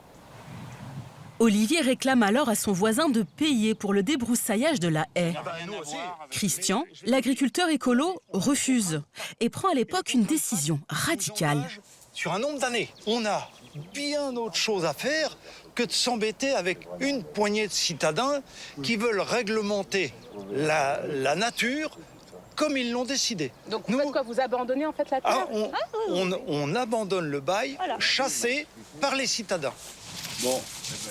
L'agriculteur jette alors l'éponge et dit renoncer à ce pâturage. 6 mois plus tard, le printemps est arrivé, mais surprise, rien n'a changé. Dans le pâturage, les agriculteurs sont toujours là, faute d'avoir trouvé une autre parcelle pour leurs troupeaux. La haie aussi est toujours présente, juste un peu moins touffue à la fin de l'hiver. Ah bah là, ça ressemble à, voilà, toujours pareil, des poteaux qui tiennent plus parce qu'ils ont été un peu abîmés. La nature, ça a une force phénoménale, hein, donc le grillage commence à se tordre, il se déforme, les poteaux finissent par péter, enfin c'est infernal, quoi. Mais Olivier ne se laisse pas abattre. Il pense avoir trouvé un nouveau moyen de se débarrasser de la maudite haie. Voilà, tiens, tu peux t'asseoir. D'autant que 6 autres voisins se sont ralliés à sa cause, dont Patrice, qui partage lui aussi une clôture avec l'agriculteur. Voilà. Ça fait 8 ans que je suis ici, ça fait 8 ans qu'il ne fait rien. Toi, tu as connu ça bien avant. Oui, j'ai eu à plusieurs reprises des animaux qui sont passés chez moi et qu'il est venu rechercher d'ailleurs tout à fait en catimini vers 7 h du matin alors que je n'étais pas levé. Je ne peux plus supporter cet individu. Les 2 alliés ont un plan en tête. Faute d'avoir réussi à convaincre le paysan, ils ont eu l'idée de mettre la pression à la propriétaire du terrain. Qu'est-ce qu'on a dit qu'on ajoutait? Ah oui, l'obligation, hein. Il prépare un courrier dans lequel il la somme de se charger du débroussaillage de la haie à la place de son locataire agriculteur. Nous vous mettons en demeure de couper cette haie et les arbres à une hauteur de 2 mètres conformément à la loi, et ce dans un délai de 2 mois à compter de ce jour. Et pour argumenter, il s'appuie sur cette revue spécialisée qui donne des conseils aux particuliers en cas de conflit de voisinage. Puis-je obliger mon voisin à débroussailler? Seuls les terrains construits doivent être débroussaillés dans un rayon de 50 mètres autour des bâtiments. C'est-à-dire qu'il ne peut pas y avoir de roncier à 50 mètres autour des bâtiments, donc lui, il est en plein dedans, quoi. C'est la propriétaire qui est responsable, c'est pour ça que je m'adresse à elle. Voilà. Allez, bonne soirée à toi. À bientôt. À bientôt, hein. Une stratégie qui va vite s'avérer payante. Car quelques jours plus tard, surprise, la propriétaire du terrain contactée par courrier a cédé à la pression du pianiste et s'est retournée contre ses locataires. Elle les somme de partir à la fin du bail, dans moins d'1 an. Afin de contenir son agressivité vis-à-vis de moi maintenant. Alors maintenant, il est agressif vis-à-vis de la propriétaire. Et de régler le problème autrement que par la voie judiciaire, pourriez-vous m'adresser une simple lettre me prévenant de votre intention d'arrêter d'exploiter la propriété dans 1 an? Il faut savoir qu'il y a 27 ans qu'on utilise ces terres-là. 27 ans. À sa demande, je lui en enverrai une photocopie. Non mais là... De quel droit il se permet de demander une photocopie de notre renonciation au bail? Ça ne la regarde pas. C'est de l'ingérence totale. Une ingérence qui pourtant va porter ses fruits. Car dans quelques semaines, le couple d'agriculteurs va subitement mettre de l'eau dans son vin. En Normandie, le conflit autour des jardinières qui oppose Martine à sa voisine ne fait lui que commencer. Ça y est les filles, les verres sont servis. L'eau est bonne? Après un divorce difficile, Stéphanie, monitrice d'auto-école, a refait sa vie ici avec son nouveau compagnon François et ses filles. Je vous pose ça à l'ombre. Cette maison, elle l'a achetée il y a 3 ans et n'a cessé de l'embellir. On a voulu faire une petite terrasse un peu du sud, donc on a mis des palmiers, on a le bananier, on a un olivier qui pousse. Un air de Méditerranée, des perruches pour une touche d'exotisme. Et il y a quelques mois, Stéphanie s'est attaquée au fameux chemin d'accès dont elle est propriétaire et qu'elle partage avec ses voisins. C'était vraiment un chemin dégradé. Et la problématique de ce chemin, surtout, c'est que quand il y avait des fortes pluies, il y avait un amas d'eau au sol. Donc du coup, on a fait poser une canalisation pour faire l'évacuation de l'eau. Et en même temps, on s'est dit, on va embellir le chemin par des jardinières, voilà, que ça soit fleuri quand on rentre. Mais quelques semaines après les travaux, surprise, Stéphanie est contactée par un conciliateur de justice. Elle tombe des nues. Faire appel à un conciliateur pour des fleurs, bon, c'est original, effectivement. Mais est-ce que ça vaut le coup, quoi? Il y a suffisamment de place pour pouvoir manœuvrer. Nous-mêmes, on a déjà rentré des véhicules assez conséquents. Et ça rentre sans aucun problème. On a le même véhicule qu'eux.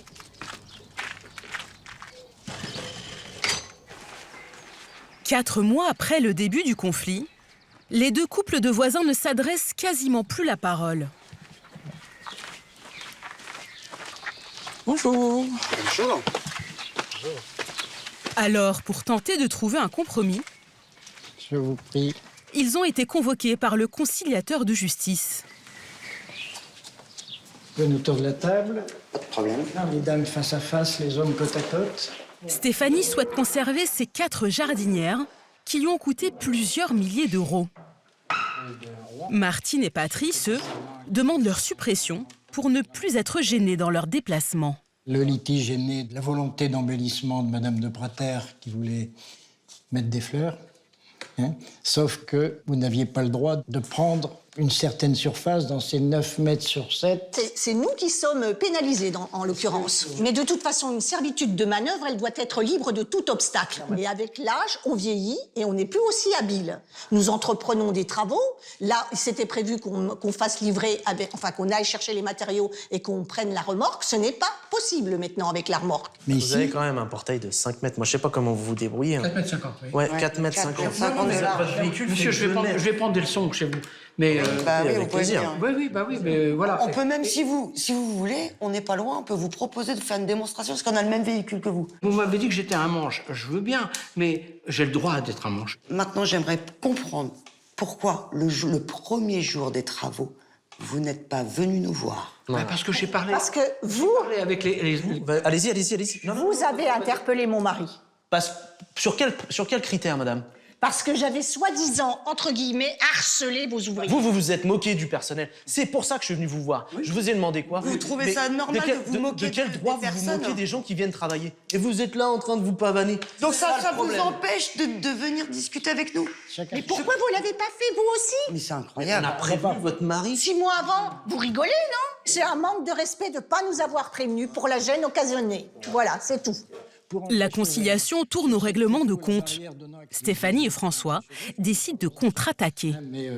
On a déboursé 10 000 € pour faire ça, et là maintenant vous nous demandez de tout enlever, sans vous que ça vous inquiète pécuniairement. Vous avez choisi tout seul. Alors, on peut parler ou vraiment c'est compliqué pour vous de nous laisser parler? S'il vous plaît. Non mais elle hausse le ton, moi aussi. C'est difficile. C'est difficile de. Ça devient compliqué quand même. C'est difficile de concilier si chacun élève la voix. Ouais, je sais bien. Je vous demande. Le conciliateur est un peu dépassé. Mais moi, je peux bien faire des concessions dans la mesure où chacun en fait. Et se moque pas de l'autre. Après 2 heures d'invective, Stéphanie décide de faire un geste. On arrête la pluie. Moi, je vous le dis, en toute honnêteté, droit dans les yeux, à aucun moment ça a été pour vous ennuyer. À aucun moment. Maintenant, vous me dites que vous n'y arrivez pas à passer la hauteur, les pare-chocs. Je l'entends très bien. Et qu'en vieillissant, ça peut être encore de plus en plus compliqué. Je vous assure que oui. Il n'y a aucun problème. Moi, ce que je vous propose, c'est de garder ce qui a été fait de joli et de réduire la hauteur pour que, pour vous, ça soit plus simple, puisque les véhicules, ça passe par-dessus. Et on arrête les embrouilles. Parce que ça ne m'intéresse pas. Cette jardinière-là, qui est très longue, on viendrait la couper à hauteur de celle-ci. Moi, je serais d'accord. Je vais vous demander de vous serrer la main tous les 4. Pas de problème. Mission accomplie pour Serge Brasseur. Un compromis a été trouvé. Madame Mais ces quelques aménagements suffiront-ils à apaiser les tensions? Monsieur Brasseur. Oui. Donc, on vous attend. Merci. Au revoir. Bon, on va le revoir avant. Retour dans la Drôme, où le conflit entre Michael, le père de famille à Boudner, et son voisin, le patron du domaine, organisateur de mariage, est loin d'être terminé. Il y a 13 ans, Éric Bréda a racheté cette propriété et a su attirer une riche clientèle étrangère, prête à débourser jusqu'à 150 000 € pour célébrer le plus beau jour de leur vie. T'as des nouvelles décoratrices? Elle vient d'arriver. Elle est là-bas? Elle vient d'arriver dans le loft. Elle va dire bonjour à la mariée. Bah, je vais les voir. Avec le retour de l'été, les mariages ont repris de plus belle et le chef d'entreprise est sur les dents. Tu lui dis à Joël qu'il vienne nettoyer? À quelques heures d'une grande célébration, il doit boucler les derniers travaux d'insonorisation dans le patio de la salle des fêtes. On a fait installer toutes les baies vitrées qui sont ici. C'est un double verre avec une feuille de plastique à l'intérieur, de façon à couper le bruit des gens qui peuvent discuter. Des baies vitrées surmontées d'une toile acoustique. Toute cette partie-là, en triple épaisseur, on confine complètement le bruit à cet endroit-là pour encore blinder le système. Voilà. Tout ça pour lui. Bah, il n'y a personne d'autre, hein. Par les grenouilles, personne. Personne se plaint, vous voulez dire? Et pourtant, Eric assure dépenser sans compter pour apaiser son voisin. Pousse-le un tout petit peu encore. Vers l'extérieur? Ouais. Dans le domaine, les premiers travaux d'insonorisation ont en fait commencé il y a 3 ans. Et à partir du moment où il a commencé à se plaindre, on a démonté toute la toiture. Il y a 30 cm de laine acoustique qui ont été installés, agrafés, plus un parement bois, de façon à absorber le son. Même à l'extérieur, Eric a tenté d'amoindrir les éclats de voix tardifs des convives. On a construit ce mur qui est doublé avec une laine phonique de façon à couper les bruits. Du coup, je veux dire, quand vous êtes derrière et qu'on discute ici, on entend zéro, rien du tout. Et en fin de soirée, certains invités pouvaient être bruyants en regagnant leur voiture. Là aussi, Eric a tenté de trouver une solution. Le parking était devant chez lui. Donc à partir de là, quand il nous a parlé des gens qui rentraient le soir, on a déplacé le parking, on l'a installé ici. De façon à ce qu'il soit tranquille, qu'il n'ait plus de nuisance. Coût du nouveau parking, selon lui, 25 000 €. Au total, Eric affirme avoir investi près de 100 000 € pour satisfaire son voisin. Et pour répondre à ces accusations, il a financé une étude acoustique réalisée par une société agréée. Et là, vous avez tous les relevés qui ont été faits. Et à chaque fois, on est positif. Dans la salle des fêtes, la musique générait alors un niveau sonore de 93 décibels, alors que selon la réglementation sur les lieux musicaux, il pourrait monter jusqu'à 102. On respecte la loi, on est dans les normes.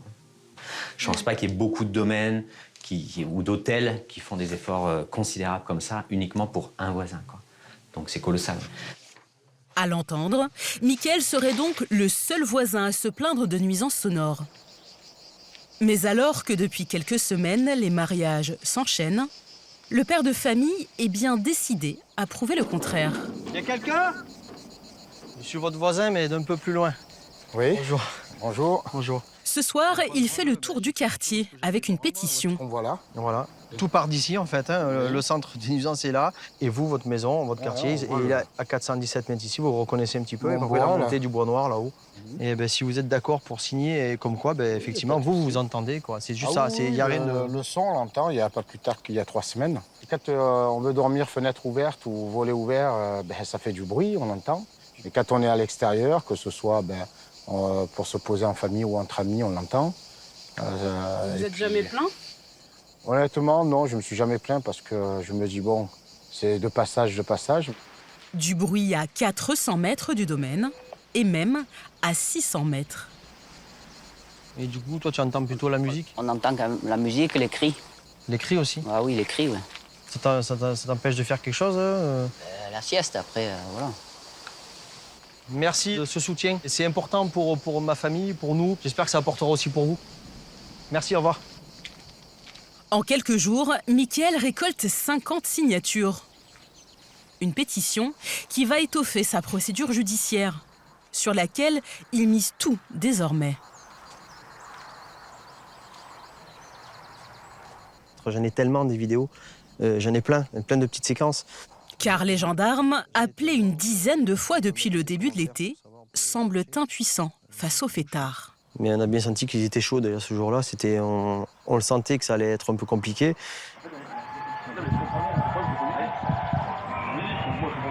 On s'entend tous discuter parce que ça crie, ça hurle, ça siffle. Dernière vidéo, il y aurait une fête foraine. La la la la la. Passer un stade, il faut pas que je les ai en face de moi, je crois. J'en ai marre de cette arrogance, qu'on me prenne pour un imbécile. Puis les gendarmes, ils restent stoïques. Ils me disent clairement, oui, on sait, mais il y a du bruit, ouais. Mais qu'est-ce que vous voulez qu'on fasse? Il y a une enquête qui est en cours. Depuis le début, il n'y a rien qui bouge. Ça fait 1 an qu'on a déposé plainte, il n'y a rien qui bouge. À bout de nerfs, le père de famille a trouvé une solution radicale pour sauver ses week-ends. Fuir loin de chez lui et de ces nuisances qui l'obsèdent. C'est quand même complètement dingue et fou quand on a un cadre comme celui-ci, que des gens ils paieraient une fortune pour être en vacances ici, et que nous on y vit à l'année et on est obligé de partir. On a tout. Allez. Allez, on va chercher les enfants, chez les grands-parents. Et on y va. Et on s'en va. Mais une intervention de la mairie pourrait bientôt tout changer. À 600 km de là, retour près de Pau, où le gérant du club de paddle a décidé de contre-attaquer face à la procédure judiciaire de ses voisins. Mets les épaules vers l'avant. Imagine que tu as un mec de rugby en face et que tu veux le plaquer. Allez. Plusieurs d'entre eux veulent l'obliger à faire des travaux d'insonorisation de ces 2 cours extérieures. L'audience doit se tenir dans quelques jours. Alors, la bonne nouvelle, c'est que la plainte des voisins est passée de 58 signataires à 13. Donc ça veut dire que les gens, les voisinages, a pris acte de nos efforts. Donc fermeture tous les dimanches, ce qui n'était pas le cas avant, plus certains matins pour qu'ils puissent se reposer. Il y aurait moins de voisins mécontents et Sébastien se serait même trouvé de nouveaux alliés dans le quartier. Ce qu'il faut savoir, c'est que la maison la plus proche et qui est la plus exposée là-bas contre le terrain de paddle ne fait pas partie des plaignants. Voilà, donc ça se passe très bien. Et la maison derrière, le propriétaire m'a envoyé un message, une attestation de témoin. J'atteste par la présente être sur place le soir et le week-end. Les bruits de mon côté sont très modérés et peu dérangeants. J'en ai une autre intéressante. Au niveau de notre maison, nous ne constatons pas de nuisances sonores liées à la pratique du paddle. Nous avons constaté une réduction de l'utilisation des terrains de paddle extérieurs. Par exemple, le dimanche, nous ne voyons plus de joueurs sur ce terrain lors de nos balades. La nuisance sonore, elle est subjective. Aujourd'hui, les mêmes maisons au même endroit, certains sont dépressifs et les autres disent qu'ils n'entendent rien. Le patron assure avoir glané plusieurs témoignages comme celui-ci et espère bien remporter la partie au tribunal. Mais face à lui, les plaignants sont déterminés à obtenir l'application de l'arrêté municipal. Ce matin, Philippe, qui fait partie du collectif des voisins, se rend au tribunal de Pau, où leur affaire doit être jugée. Bon, je pense qu'on a fait tout dans les règles, hein. Donc on a l'impression que ça ne suit pas vraiment. On a été tranquille, on n'a pas fait de dégradation, on aurait pu être plus violent. Donc c'est vrai que c'est long. On aimerait que ça se passe plus rapidement. Si le juge leur donne gain de cause, le club de paddle pourrait verser jusqu'à 1 000 € d'astreinte à chaque ouverture de ses terrains extérieurs. L'audience va durer une trentaine de minutes. Face à face, l'avocat des voisins et celui du club. Bonjour. On a des riverains qui étaient dans un environnement champêtre, avec des arbres, des chevreuils, tout ce que vous voulez. Et à un moment, on leur met une activité économique qu'ils ne supportent pas, mais cette appréciation subjective ne doit pas guider l'administration. Il n'y a pas de doute qu'on aura une bonne décision de la justice. Maître Gallardo se montre confiant, mais dans 3 semaines, la décision du tribunal pourrait bien le surprendre. Retour à Lisieux.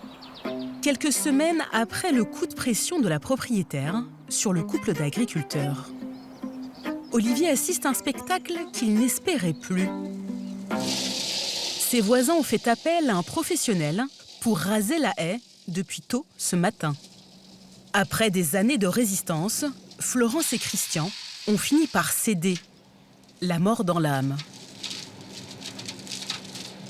Je suis déjà navré pour tous les oiseaux qui vont pas trouver de nourriture quand ils vont venir. Et aussi, l'abri qu'on avait pour nos animaux dans la cuvette, là, il n'y est plus. Les vaches, l'hiver, elles étaient tout le temps couchées dans le trou, là. Les vents froids passaient au-dessus, elles étaient toujours abritées.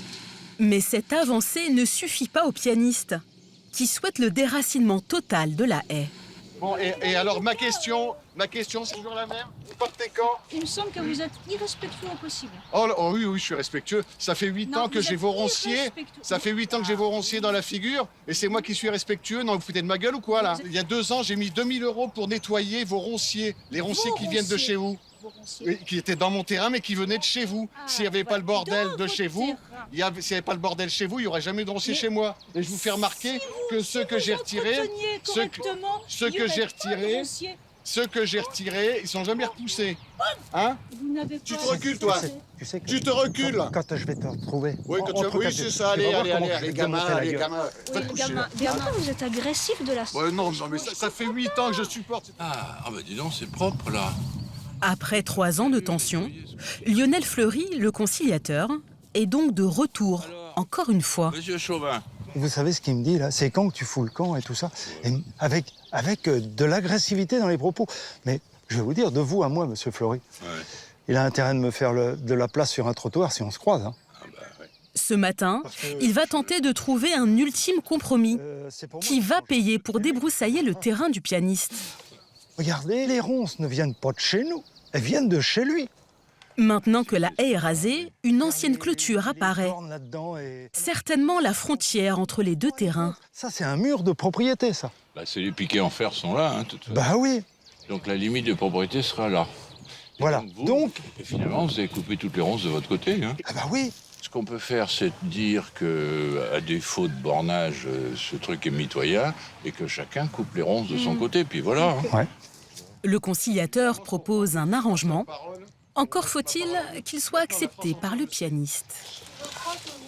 Là, ils ont rasé tout ici et les piquets en fer sont là. Hein. Oui. Donc, moi, j'ai tendance à dire que tout ça...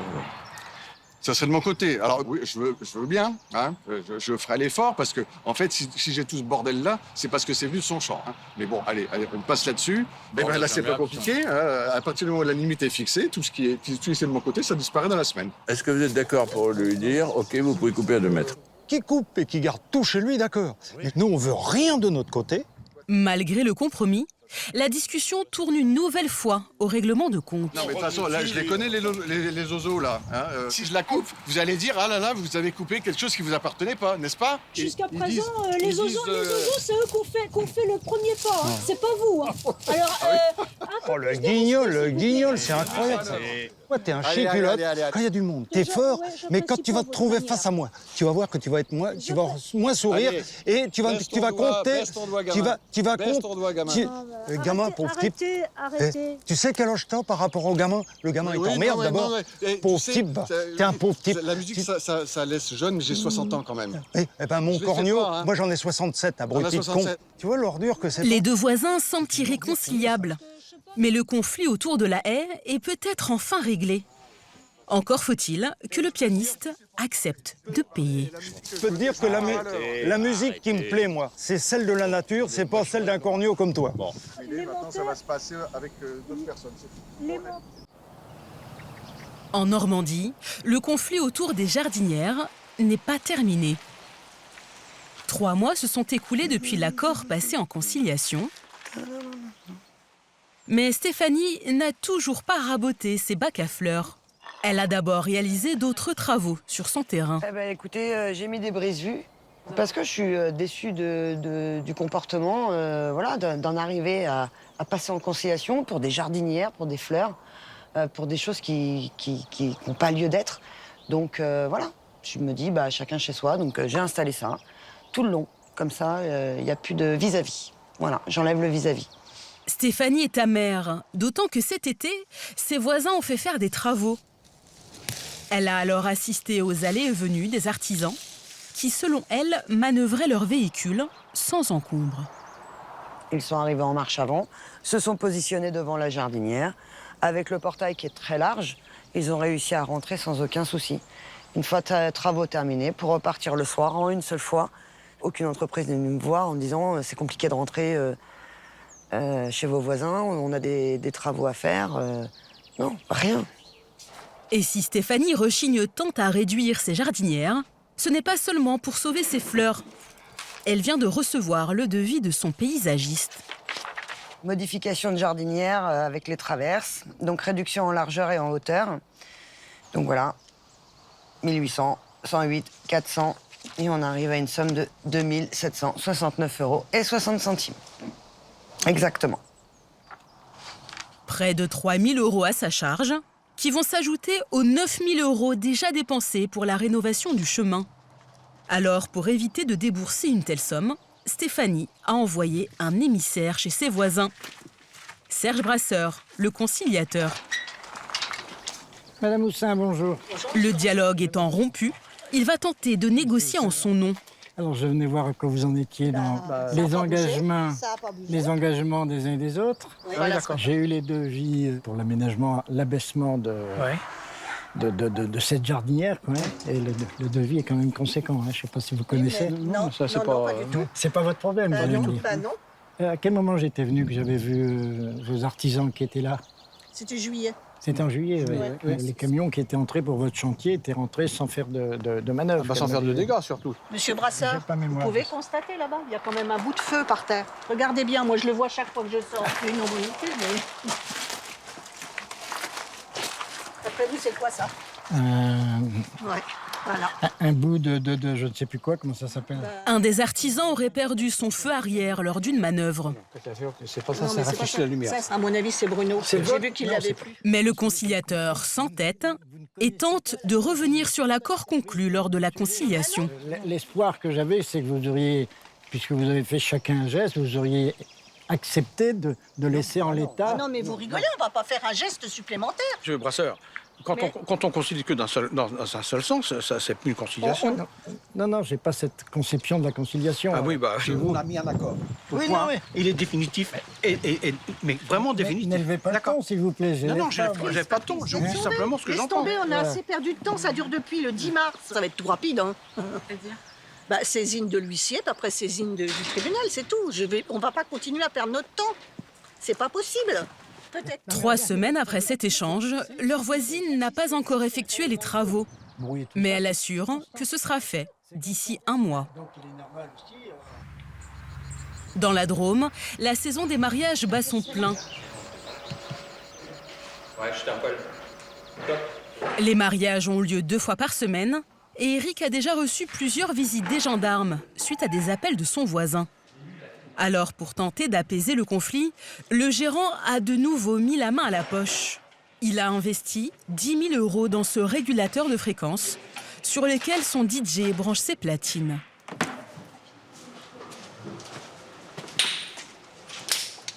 C'est le système, lui, directement, qui va limiter le gain et le volume.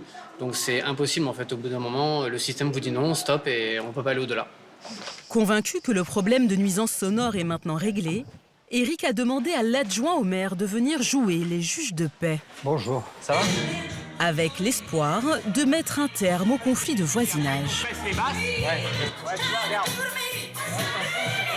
Ouais, c'est à fond. Eric a réglé lui-même l'appareil. 93 décibels maximum, soit 9 en dessous du plafond autorisé par la loi. En fait, quand on arrive à saturation, en fait, automatiquement, il prend le dessus et toutes les fréquences qui sont un peu lourdes, boum, ça les écrase encore plus. On peut plus monter, on est au taquet du taquet, là. On peut pas aller plus haut. Avec ce régulateur, la musique n'est plus audible de ce côté du domaine. Oui, non, mais là... Oui. Et on est encore à 300 mètres de chez lui. Oui, là, la clôture, elle est là-bas. C'est ça, là-bas. Pourtant, son voisin Mickaël affirme toujours l'entendre depuis sa terrasse. Alors, qu'en est-il vraiment? Pour trancher, l'adjoint au maire décide de se rendre chez lui, à 300 mètres. Mais oui, le bruit, il tape dans les murs, là, et il s'engouffre à la chambre de Mathis et la nôtre. Allô, Eric? Donc, je suis chez monsieur. Tu mets la musique à fond, s'il te plaît? Fais voir si c'est bien à 93. Ah, là, il est à 91, 92, 93. Le volume sonore est bien au maximum et les baies vitrées de la salle des fêtes sont grandes ouvertes. Est-ce qu'on entend là, Michel? Non, on n'entend rien. Ouais, mais la musique, là, c'est la musique, c'est pas du bon moral, hein. Eric, il faudrait mettre une musique plus puissante. Non, mais là, il faut arrêter de prendre les gens pour des cons. On était à 97 décibels, là. Oui, mais la musique, elle est pas... 97, justement, j'ai mis un truc qui tape avec des basses. apparemment, la musique, elle est pas... Elle a pas... Pas assez forte. Bah, il me casse les couilles au bout d'un moment. La musique est pas assez forte. Maintenant, je suis désolé. Pourquoi il y a quelques jours, on entendait la musique? Voilà. Monsieur Sinatra a dit qu'il y a quelques jours, il s'entendait la musique.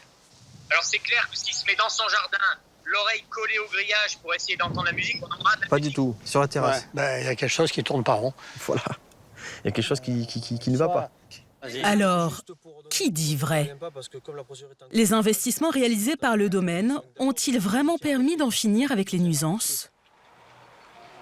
Quelques jours plus tard, un samedi en fin d'après-midi, retour dans le jardin de Mickaël pour tirer l'affaire au clair.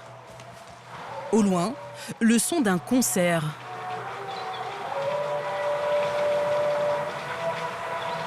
Selon son sonomètre, 73. 73 décibels contre 40 en temps normal. La mesure n'est pas très précise, mais elle indique une différence de 33 décibels, bien au-dessus du maximum légal de 5. Ce bruit-là, c'est comme une radio. C'est comme si vous avez votre voisin qui va vous mettre la radio tout le temps. C'est pas fort. Et par contre, vous n'êtes pas obligé d'entendre tout le temps sa radio. Comme là, vous l'entendez actuellement, ça, c'est tout le temps. Donc, on est sur de la répétition. Mais pas seulement que ça. Le camion frigo, vous avez pu entendre, les hurlements, les cris, les sifflements. De l'autre côté de la clôture...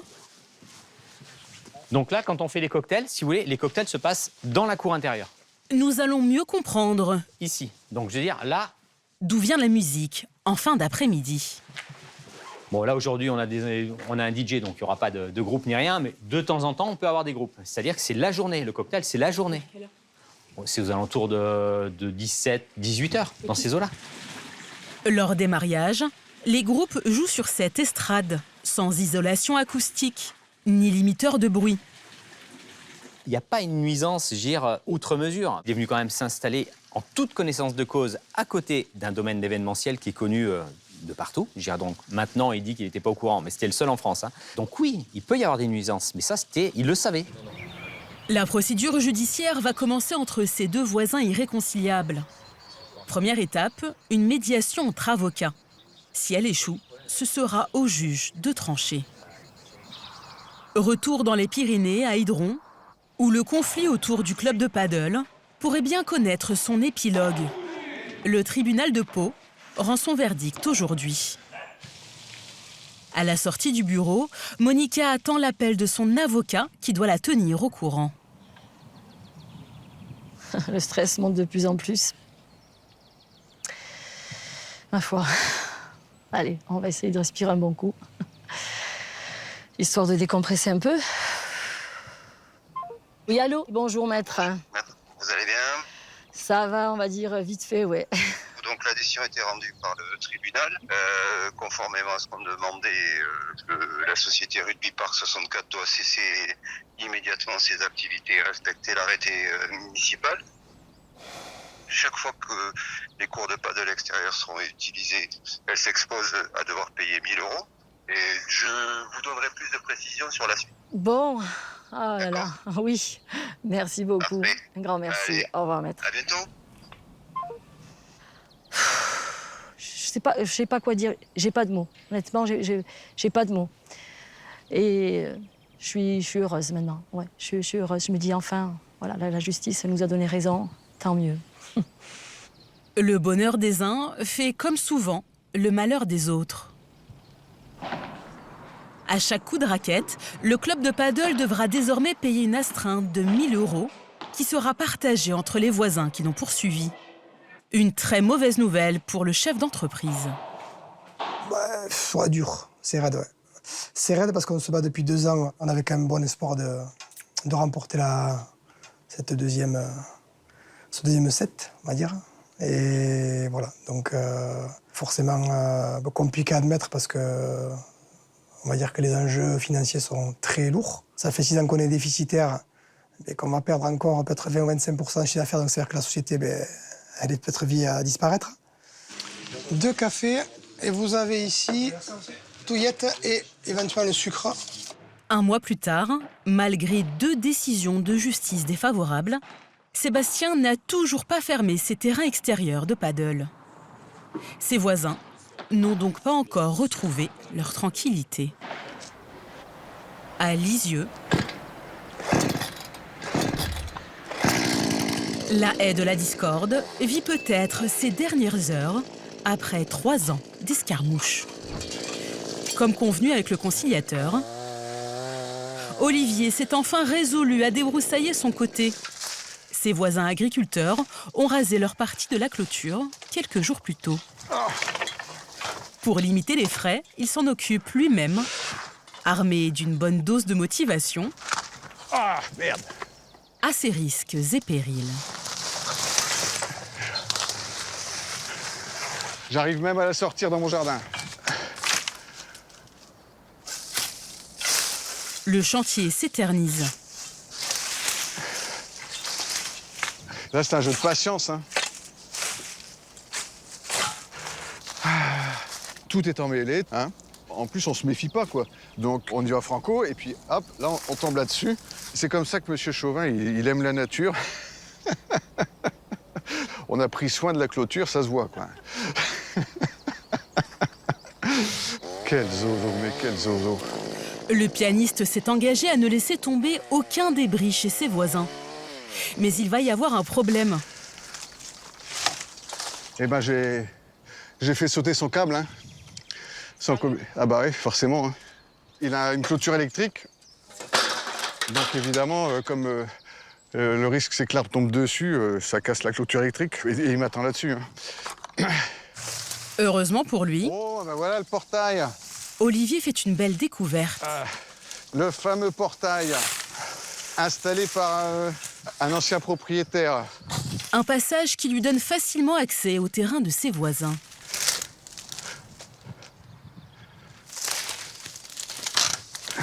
Une aubaine pour Olivier, qui va pouvoir discrètement récupérer les débris qu'il a fait tomber chez eux.